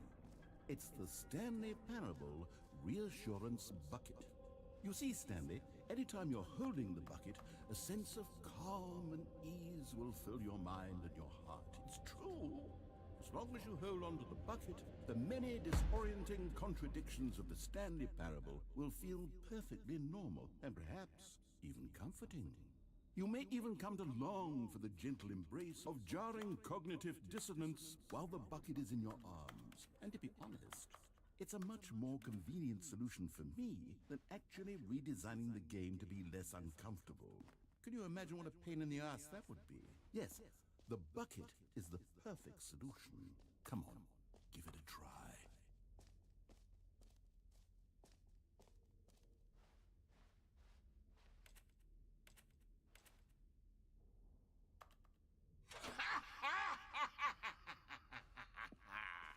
Can you feel it? The glow of comfort, even in the face of crushing despair, must already be sweeping through your body. And in fact, can I say that I do believe the bucket lends you an air of charisma as well? I think that just holding it has made you the slightest bit more attractive as a person. The benefits of the bucket seem to go on and on, don't they? All this and more await you in the Stanley Parable 2.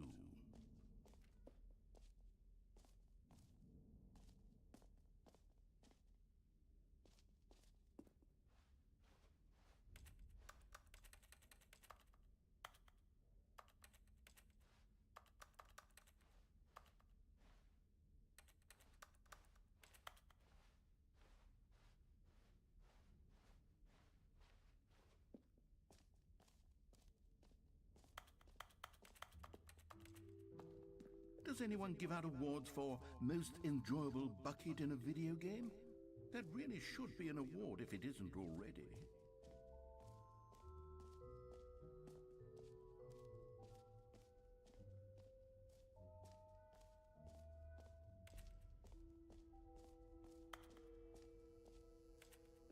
Now, here's something special. You remember that broken test achievement that got left in the game on accident? Well, I'm developing a technology to simply give you the achievement. Yes. You see, okay, perhaps I should have clarified. This is technology that will exist. Right now, the achievement is still fully broken. I'm not a wizard, Stanley, but I guarantee it will be fixed in the sequel to at last satisfy the hordes of ravenous fans all over the world who have been uproariously demanding this feature. Gamers, we hear you, and I promise it will happen. What else? What other exhibits haven't we seen yet? You know what? Let's bring the jump circle back for Stanley Parable 2 as well. Oh wait, you already spent all your jumps the first time we saw the jump circle? Oh well. I suppose it can just be a nice decorative piece then.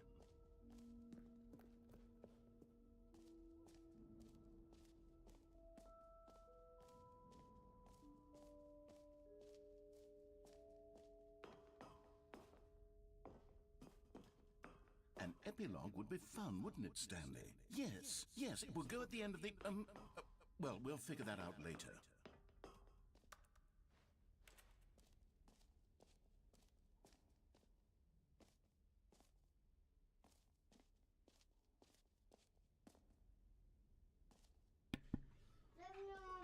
Oh my god, this is so annoying. Oh, let's turn it off. I will, but I want to get out of this place before I turn it off.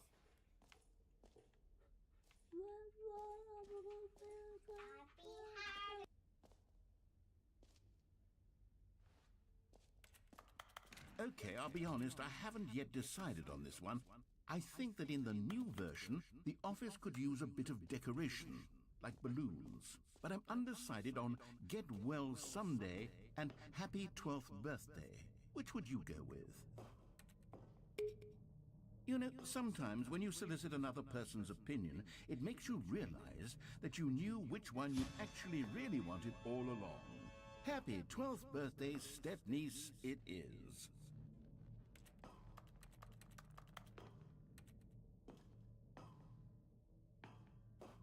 I This don't even bucket know is how you pissing me got rid off. of the bucket. This is such an Well, actually, odd game. Maybe I should have gone with... No, I've made my decision. We're moving on. I don't know how to end this, man. Who's that picture of the lady all the way up there? Keep going in there. Infinite hole. Look up. That's him. Oh, exit. Please be open. There's no exit. Kush.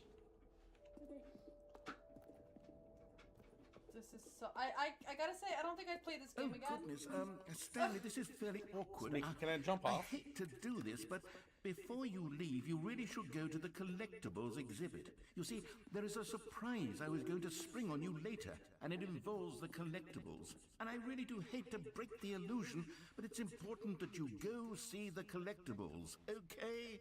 All right, I'll get out of your hair now.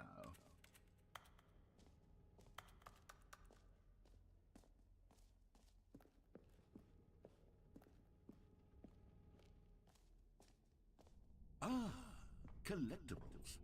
Now it's a real video game. In the Stanley Parable 2, you'll run around gathering up these miniature Stanley figurines. And what's truly innovative is that there will be no reward for collecting all of them. I don't want to stifle the intrinsic joy of watching a number go up. You simply collect all of them, and then you move the hell on with your unremarkable life.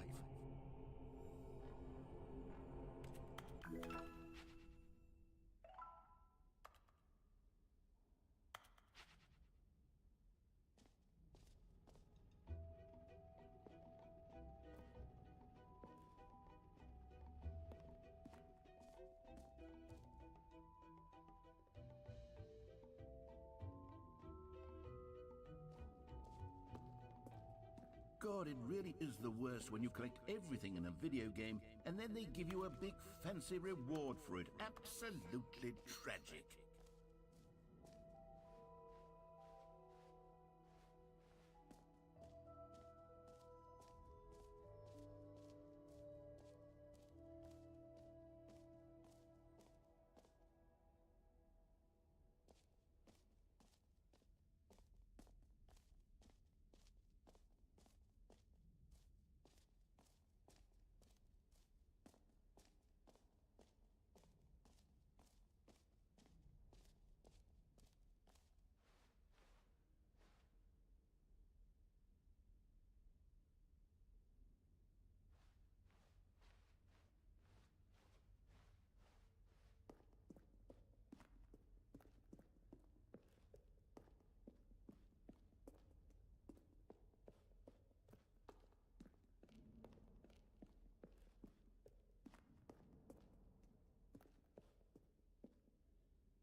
So, Stanley, what do you think? Do you like all of the new features? Yes, I know it's not exactly clear yet how exactly these features will come together as one single coherent video game, but I can feel it in my soul. It's going to work. There's definitely a good game in there somewhere. Say, let's do an experiment. I'll arrange these new features together, and we'll see whether or not it coheres into a meaningful gameplay experience. Okay. Are you ready? Here it is. I give you the Stanley Parable 2.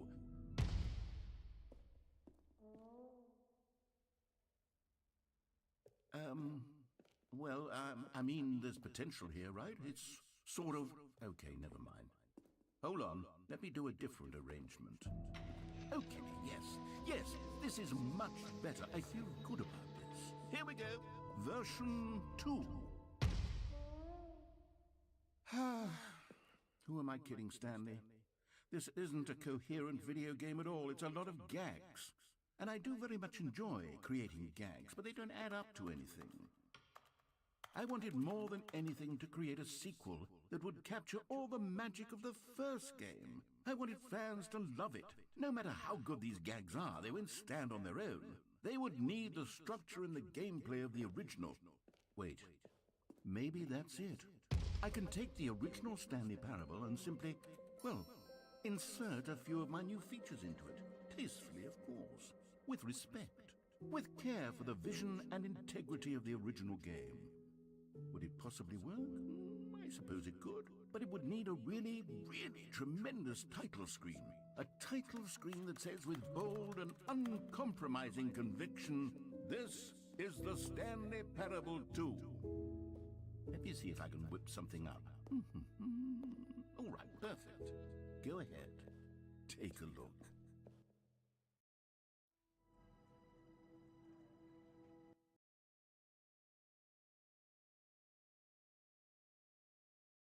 This is the story of a man named Stanley.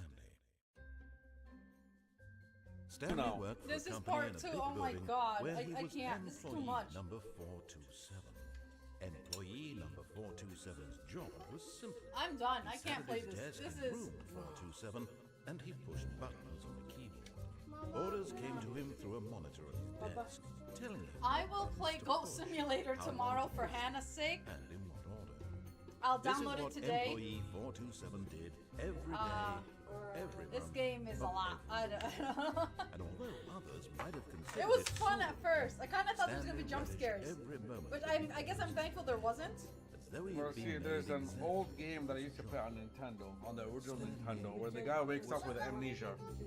And he doesn't know who he is, what's going And then on, one and he day, has to find something his very way peculiar and so on. I thought this was going to be something like that. would forever Now, that game was change good. Stanley. I'll be Something he quiet. would never It drove me quite crazy. I forget. can never get past the first part. He had been at his desk Maybe I for should, nearly an maybe I should hour. have you Get play that that. one. Realized Yeah, that get not that one. We'll one play it one day. single Yeah, maybe they can help. had arrived on the monitor for him to follow. No one had showed up to give him instructions. I need to Google the lore of this game. I think it's a mind Never in bender. all his years This at the is- company it's had crazy. this happened. This complete. Oh, you almost solution. had this. Something was very clearly wrong. You want to at Shocked, least press that before you frozen leave? solid, Okay, we're Stanley gonna found press this himself before we unable to leave. move for the Awaiting longest input. He just time. needs one more input. But as he came to his wits and regained his senses, he got up from his desk and stepped out of his office. Okay, click on Oh, that. but now it's in his office. Okay, stay here. Don't move. Oh, something happened. What did I do? Welcome to Stanley to... Welcome Stanley to heaven. Fine, okay, we're done with what to heaven. Thank God. We're in heaven, I guess it's a good thing I started pressing those buttons. right? Good thing you did start pressing those buttons. The hell is this? My son is a parrot, if you haven't noticed. Oh, I think the game was called Deja Vu Deja vu? on Nintendo. We'll have to look it On the up. original NES. Wait. Okay, what the hell is this? Or heaven. What is it? It's heaven. Oh, you can move. Oh, there's buttons. Really? Oh, because he's pressing buttons, so this is heaven for him? Is the guy singing saying press the button? What happens if you press all the buttons? Let's find out. That's gonna take forever. Hey! It's I not letting think me the hit the guy- green button. I think the guy Oh, is there you saying go. press the button.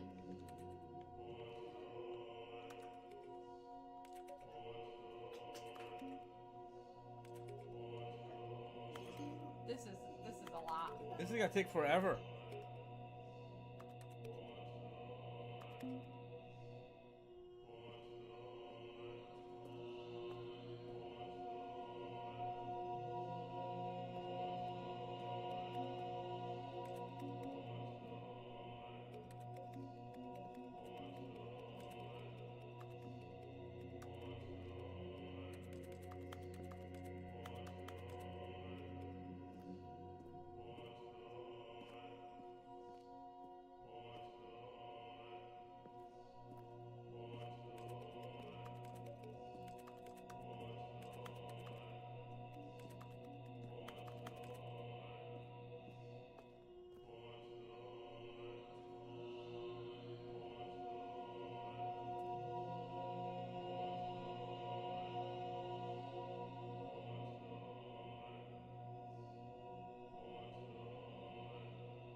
I think we're just stuck there.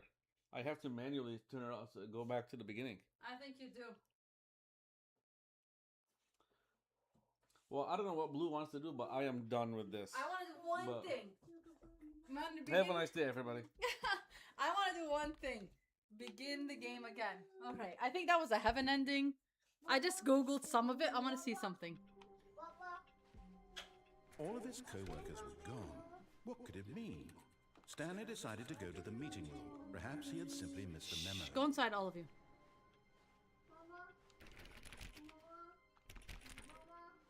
What, Mama? Okay, give me just a moment. I'm gonna Google some endings. I want to see. There's a... Okay. Walk out to the main office. I did. Then this one says answer a phone. But no matter one's how calling. hard Stanley looked. Stanley went around touching every little thing in the office, but it didn't make a single difference. Nor did it advance the story in any way. No one calls on the phone, though.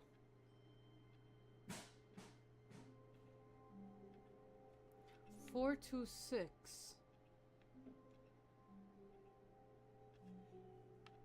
Can you get her, please? 428, 427, 429. Where was 426? This one says check out. Wait. Crouch out window. Where?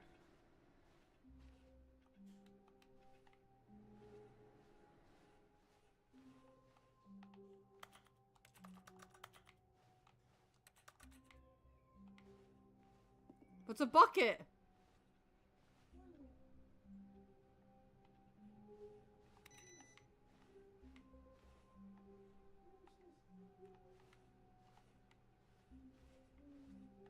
Yeah, I don't get it.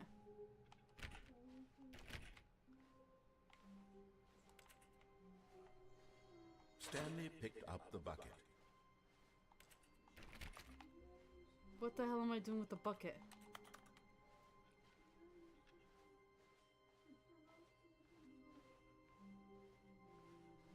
Stanley clutched the bucket tightly to his chest and entered the door on his left.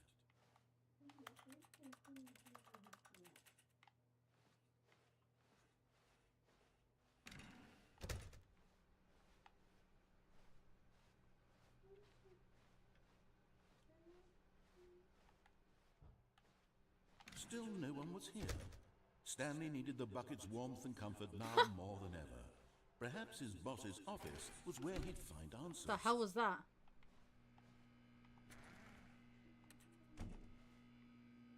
Oh, Stanley, can you feel it? The broom closet. It wants the bucket. You can feel that, can't you? The aura of jealousy. It's as clear as day. This broom closet believes it deserves the bucket. I can really feel it now. It's a bucket. It belongs in a broom closet. That's what the broom closet is trying to say here. It's supposed to go with the other cleaning supplies. Good for you, Stanley. Don't give in. Don't hand over the bucket.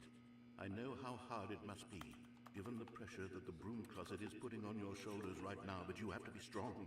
This is your crazy. bucket. This is your companion and lifelong friend. You can't hand it over. Oh no.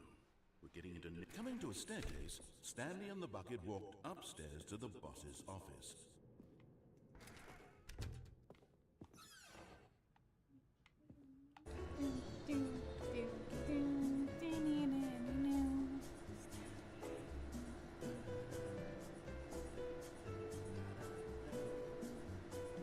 This makes no sense. It really doesn't make no sense.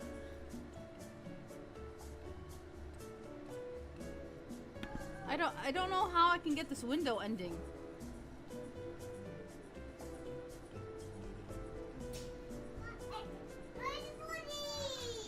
Press the Windows button on the keyboard and exit the game. I don't think the elevator takes me anywhere. I really don't think it does anymore.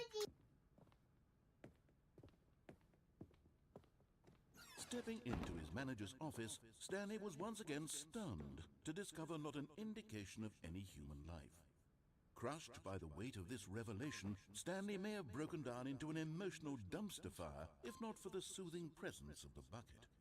Even now, in his darkest of hours, did the bucket's warmth and guiding light pierce the dark clouds of confusion and chaos.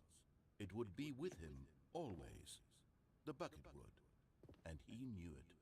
The two of them were inseparable. At this point, Stanley was so absorbed in the tender spiritual connection he shared with the bucket that he didn't notice the keypad behind the boss's desk. Nor in his bliss of simply being near the bucket did he have any notion that the PIN number for the keypad was 2845.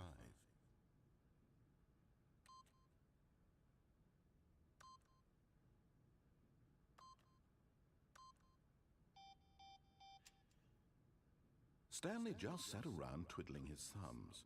Trying to input anything on the device was useless, since he could never possibly know. But Stanley guessed the correct code by sheer luck. Was it that the bucket knew all along? Was the bucket guiding him? Yes, this is certainly the most logical explanation.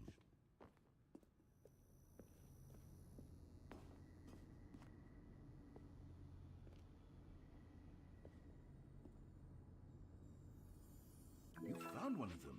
One of the miniature Stanley figurines. Remember, no reward for collecting all of these, only the intrinsic pleasure of a job well done. You can't buy that sort of happiness, Stanley. God knows I've tried. So, I implore you to savor each and every moment you come across one of these beautiful figurines.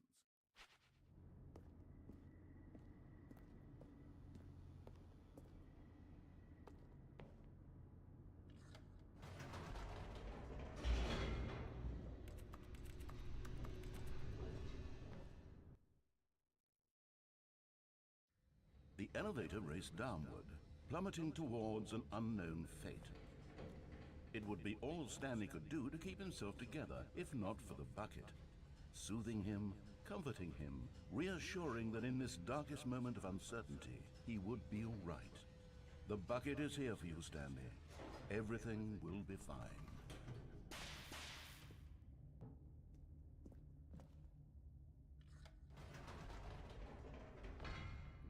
Wait, Stanley said to the bucket. Can we go back up? When I was pressing those keypad buttons, there was something very intriguing about the number 3. I want to go back so I can try pressing the number 3 again. The bucket said nothing.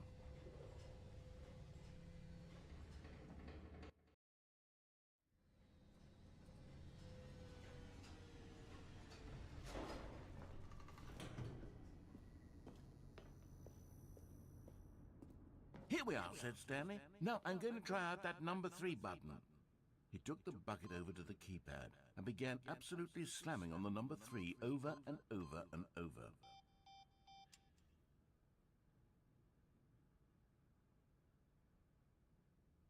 Wow, he said. The number 3 is such a special button. I'm having the time of my life. After taking some time to show the bucket around the boss's office, Stanley at last went to the keypad, where he began eagerly pressing the number 3 again and again.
Perhaps the bucket had missed something.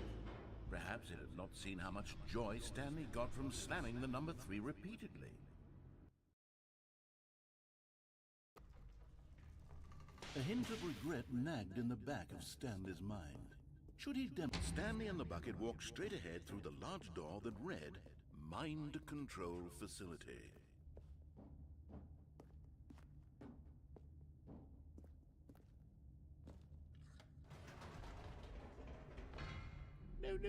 No, said Stanley to the bucket.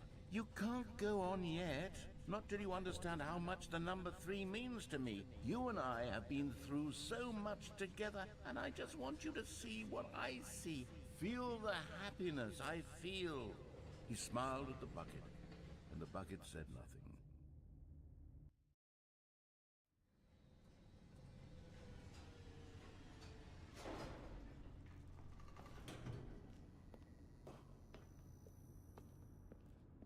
Here we go, said Stanley. This time I'll really show you. He ran to the number 3 and began to wail on it like a musician on a beloved instrument, weaving a concerto of truth and passion. He wielded the number 3 like a fine artist would wield a paintbrush. He told stories through the number 3, stories of his dreams and hopes and fears. And the whole time, he looked to his bucket for a reaction of some kind. Anything to let him know that the bucket appreciated what he was doing. The bucket conveyed absolutely nothing at all, only silence. Crushed by a wave of dejection, Stanley returned to the elevator.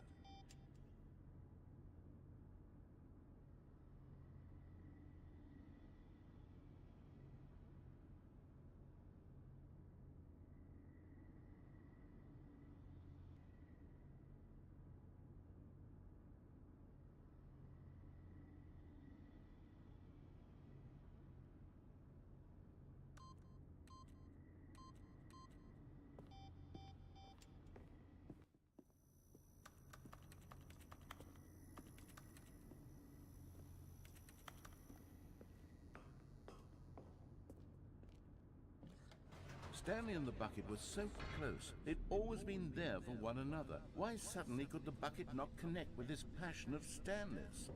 The question caused Stanley to ruminate the whole way down the elevator. He knew that there must be a way to get through to the bucket, to communicate fully with his dear friend. Surely there was a solution, mustn't there be?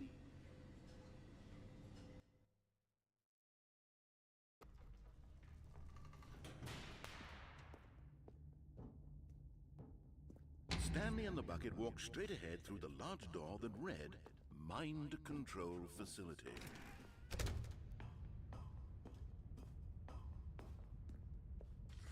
The lights rose on an enormous room packed with television screens. What horrible secret did this place hold? Stanley and the bucket both wondered to themselves.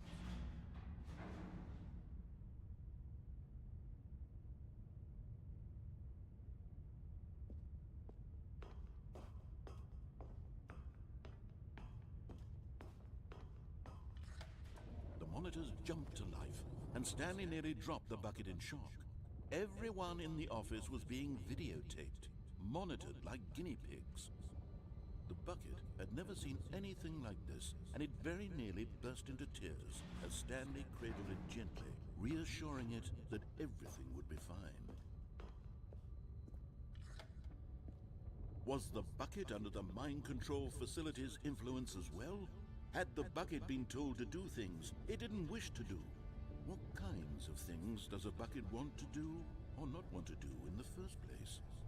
These questions raced furiously in Stanley's feeble mind. No! He screamed into the bucket. He couldn't accept it. His own life in someone else's control, never! He squeezed the bucket tighter. His one friend in the entire world. At this point, he could trust no one except for the bucket.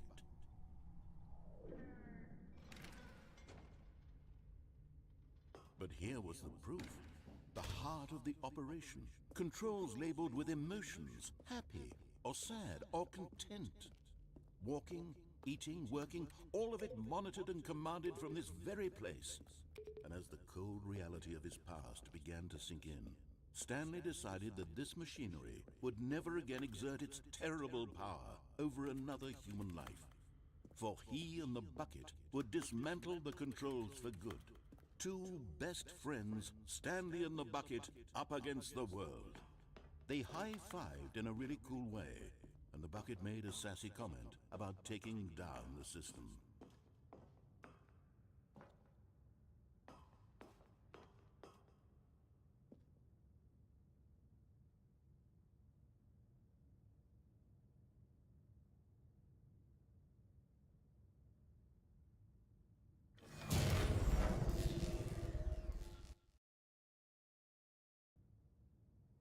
Stanley and the bucket waited in blackness.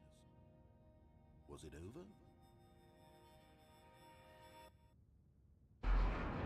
Yes, they had done it. Stanley and the bucket had defeated their greatest and darkest enemy, freed themselves from the tyrannical grip of the evil mind control machine. Freedom was now mere moments away. Excitedly, the two of them began to discuss the kind of life they wanted to live once they stepped through this massive door. The bucket wanted to learn to roller skate. Stanley wanted to sneeze in every country on Earth. Both of them wanted to begin watching a movie, any movie, but then stop it halfway through and begin watching it in reverse from the end. True, it was a simple life they envisioned, but it was one they'd lived together, with one another to lean on, to trust, to You know what the support. bucket I feel is like? Oh shit, did it not open? Wait, what was happening? Why did the door Why stop? had the door stopped? This is different. Was Stanley and the bucket not about to be freed? The bucket is like from that movie with the guy with the Silence soccer ball filled the room, who was on an island. lingering in uncertainty. Remember? Until finally the truth hit Stanley square in the face. You remember, what's his This name? building did not want the bucket to leave. Oh Even the no. facility itself Castaway, recognized yeah, the what was incredible the calming presence of soccer the ball bucket, called? needed the soothing warmth of the Wilson. bucket. Wilson! To any This is lengths his not Wilson. to part with the What the bucket. hell happened? No. Stanley can't leave this place. Not while he has such a precious bucket in his arms. Not while this building has anything to say about it. Stanley realized he would never again leave this very room. But at least he has the bucket.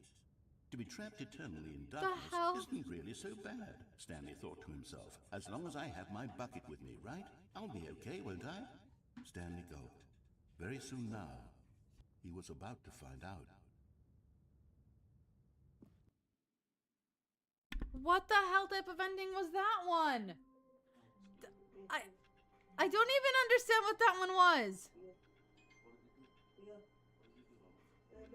Okay, I don't understand what that one was. Okay, this is not making any sense. Let me see something. The sequel is now paused. I don't want the sequel though. I want to quit to the main menu. Can I play the normal one? I think so. What the hell is this?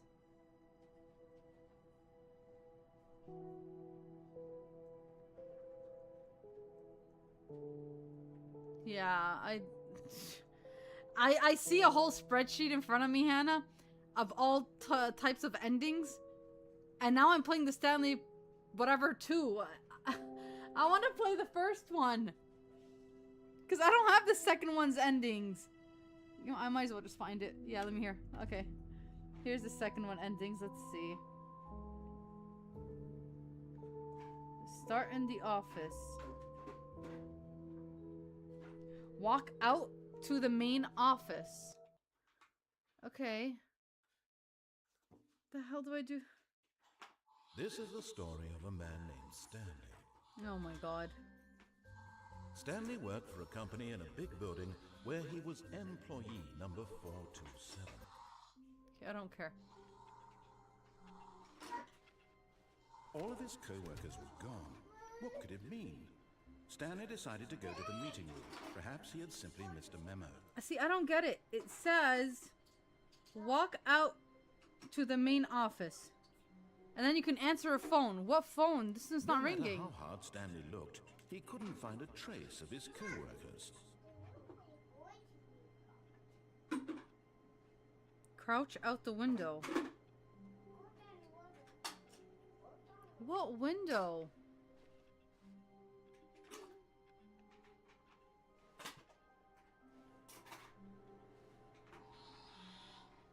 I don't get it. I can't. Can you Google how to crouch out the window? Because I want to know. Window.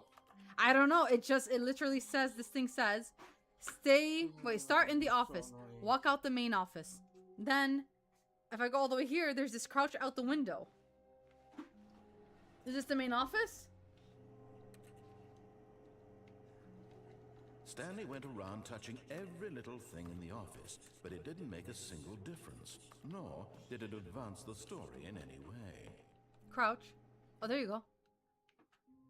You did it? At first, Stanley assumed he'd broken the map. I'm a genius. Thank until he you. heard this narration and No, it's not that realized hard. it was part of the You can game's jump? design all along. No, I didn't jump. He then praised the game for its insightful and witty commentary into the nature of video game structure and its examination of structural narrative tropes. So, now that you're here, what do you think? Isn't this a fun and unique place to be? Why don't we take a minute just to drink it all in? The hell did I I'm do? over it now. What do you think? Are you sick of this gag yet?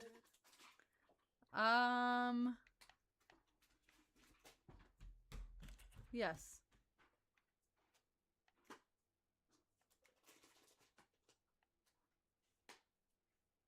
Did it do it? Well, I don't know how to say this politely, but you could literally just hit escape and restart the game any old time you want. Like, right now. You could have done it just then. Now would also be an appropriate time to quit. Any of these points and so many, many more, all of them are appropriate. I'm enjoying what seems to be an internal conflict going on where you are literally unable to act on your own desires to restart the game. So, just to push the envelope, I'm going to try and make this as miserable as possible and see how long you can maintain. Oh, he's singing to me now, Hannah. There once was a man named Stanley, who people considered so manly. But the truth must be told, he was not very old and was quite particularly gangly. What Stanley liked most was buttons. He pushed them like some kind of glutton. He did it all day in a This meaningful game way. is so weird. But his brain had long ceased to function. Okay, we're gonna begin again. Oh my god. Wait, stay in the office. Door shuts.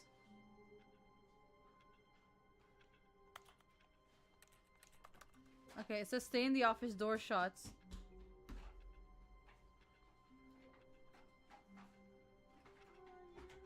If I just stay in the office, that's another ending. Damn, if I was the button playing again, this, the button again. this is gonna take me to heaven. Oh. But if I do it in the boss's office, because he had one, it'll take me to a different heaven, I think.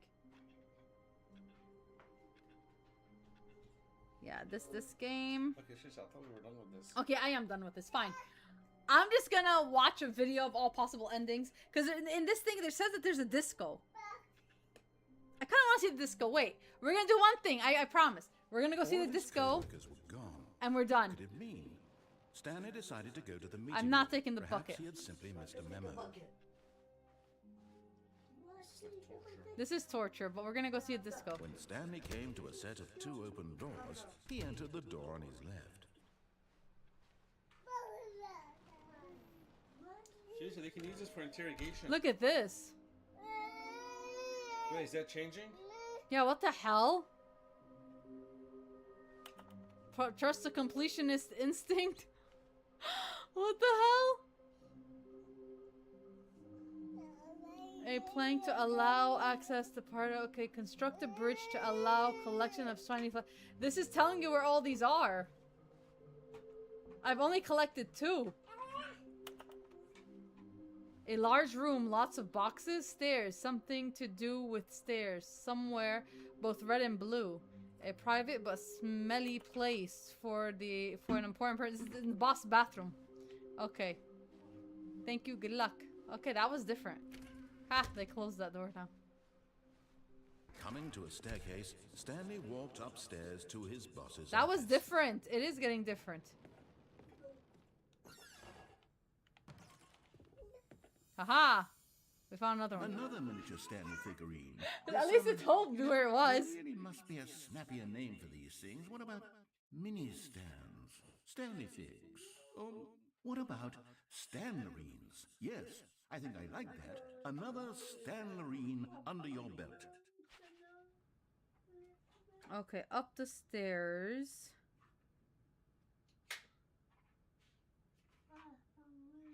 I want the disco. Where is it?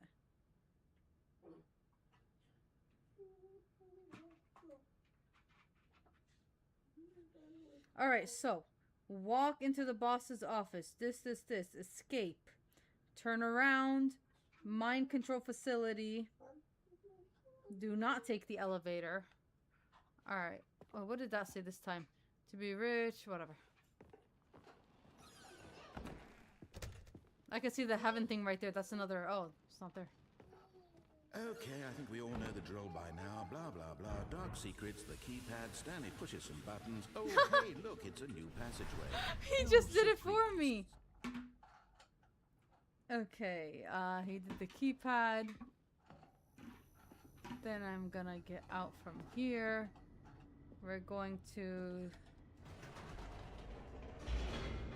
I think I'm doing this right. I don't know.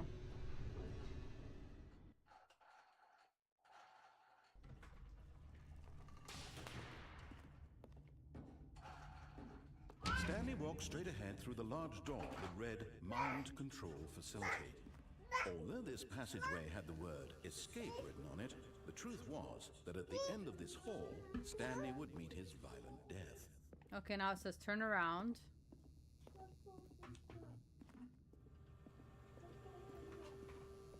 Then Mind Control Facility. But of course, Stanley thought better of it and realized he simply had too much to live for.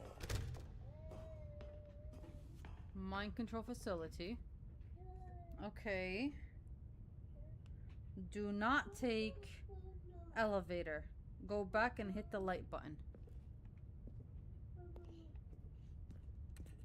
Let me hit the light button first. The lights rose on an enormous room packed with television screens. What horrible secret did this place hold? Stanley So I have to do all this and then come back and we're gonna get a secret disco. To find out. Alright, I got it. We're gonna get the disco right now. I just want to see it because I don't want to see it on a stream. I want to do it now. Like on someone else's video. Monitors jumped to life, their true nature revealed. There's so much possibilities in this game. In the building, Stanley's co-workers, the lives of so many individuals reduced to images on a screen, and Stanley, one of them, eternally monitored in this place with freedom. Wait, I have to not go on the elevator, it said. So when the elevator appears, I don't go to the elevator, I go back and turn on the light. Facility. It was too horrible to believe. It couldn't be true. Had Stanley Alright, been I don't go on that. Control all this time? Was this the only reason he was happy with his boring job? That his emotions had been manipulated to accept it blindly? Okay, here's the elevator.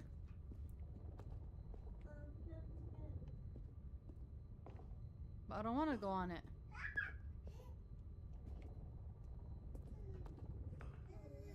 It says do not take the elevator. Go back and hit the light button. This must have been started differently because it's a different elevator this time, I think. No, see, it made me go in the elevator. He You should have gone back. Why did you go? I tried, but the door was closed. His own life. Okay, I don't get how to do else's this. Control? Never. It was unthinkable, wasn't it? Was it even possible? Hi, Jay. Had he truly spent his entire Hi, Jay. life Happy Halloween. utterly blind to the world? You know what? Since we're here and this messed it up Here for was me. the proof, the heart of the operation. Controls labeled with emotions. Happy, or sad, or content. Walking, eating, working.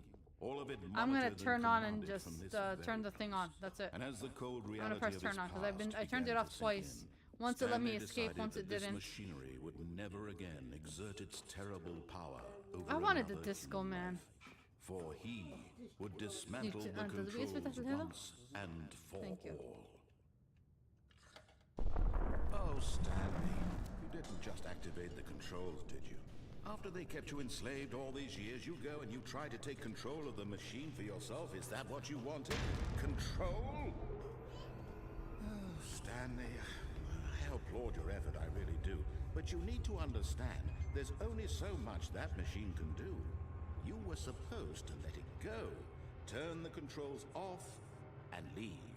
If you want to throw my story off track, you're going to have to do much better than that. I'm afraid you don't have nearly the power you think you do. For example, and I believe you'll find this pertinent, Stanley suddenly realized he had just initiated the network's emergency detonation system. Detonation? Oh my god. This machine is activated without proper DNA identification. Nuclear detonators are set to explode. Do I work in a nuclear facility? How long until detonation then? Let's say 2 minutes. Now this is making things a little more fun, isn't it, Stanley? It's your time to shine. You are the star. It's your story now. Shape it to your heart's desires. Oh, this is much better than what I had in mind. What a shame we have so little time left. Now we figured out how to open the stairs. Mere moments until the bomb goes off. But what precious moments each one of them is. More time to talk about you, about me, where we're going, what all this means. I barely know where to start. What's that? You'd like to know where your co-workers are? A moment of solace before you're obliterated? All right, I'm in a good mood. You're gonna die anyway. I'll tell you exactly what happened to them. I erased them. I turned off the machine. I set you free. Of course, that was merely in this instance of the story. Sometimes when I tell it, I simply let you sit there in your office forever, pushing buttons endlessly and then dying alone. Other times, I let the office sink into the ground, swallowing everyone inside, or I let it burn to a crisp. I have to say this, though, this version of events has been rather amusing. Watching you try to make sense of everything and take back I gotta figure out the code here. From you, it's quite rich. I almost hate to see it go. Oh no! But I'm sure whatever I come up with on the next go. Oh, okay, now it's getting fun. Even better. Shit! I messed that up. 34 seconds left. But I'm enjoying this so much. You have 3 What the hell attempts with it? remaining. Put What? some extra time on the I don't know.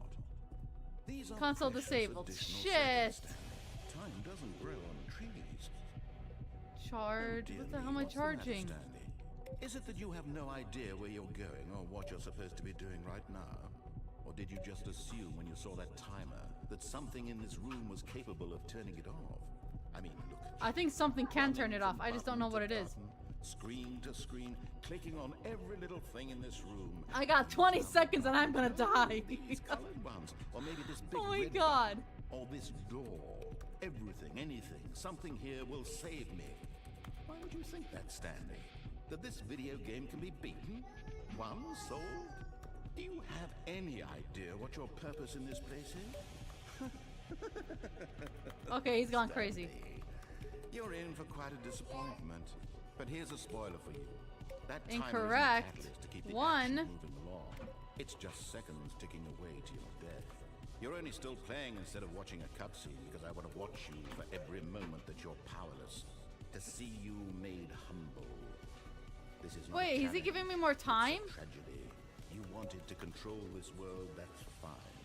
But I'm going to destroy it first. Goodbye, So- employee. Oh shit. Take a look at the clock, Stanley. That's 30 seconds you have left to struggle. 30 seconds until a big boom and then nothing. No ending. Just you being Oh blown to fudge. What did I do? Or will you let it go peacefully? Another choice. Make it count. Or don't. It's all the same to me. All a part of Open the up the hatchet. Believe me, I will be laughing at every second of your inevitable life from the moment we fade in until the moment I'm I say, dead. happily ever after. I died. What the hell was that? I really gotta Google see if I could have survived that. No, Mama, stop. Oh my god. I don't even understand what I did there. I could have survived that. I'ma Google it. Okay, I'm done for today. I gotta go. That was almost 3 hours of fun. Fun. Honestly, when you think back, this was kind of fun. That part was fun. That part was fun. I don't know if I could have escaped it. Okay, so it was minutes of fun, not hours. Wait, let me see. Jump down from the this. Ignore the door. New content. Door. Okay. Hi. Hi, little girl. Alright. You guys have a wonderful day. Tomorrow I will play the Goat Simulator game. I'll download it in the morning or maybe tonight. I'll just watch videos of this so I can understand it. Because I hate not understanding the lore or the purpose of a game. So I'll figure that out. And if there's something more to it, I'll replay it. Until then, we'll just do the goat tomorrow. And you guys have a wonderful day. Thank you for watching this craziness. Alright?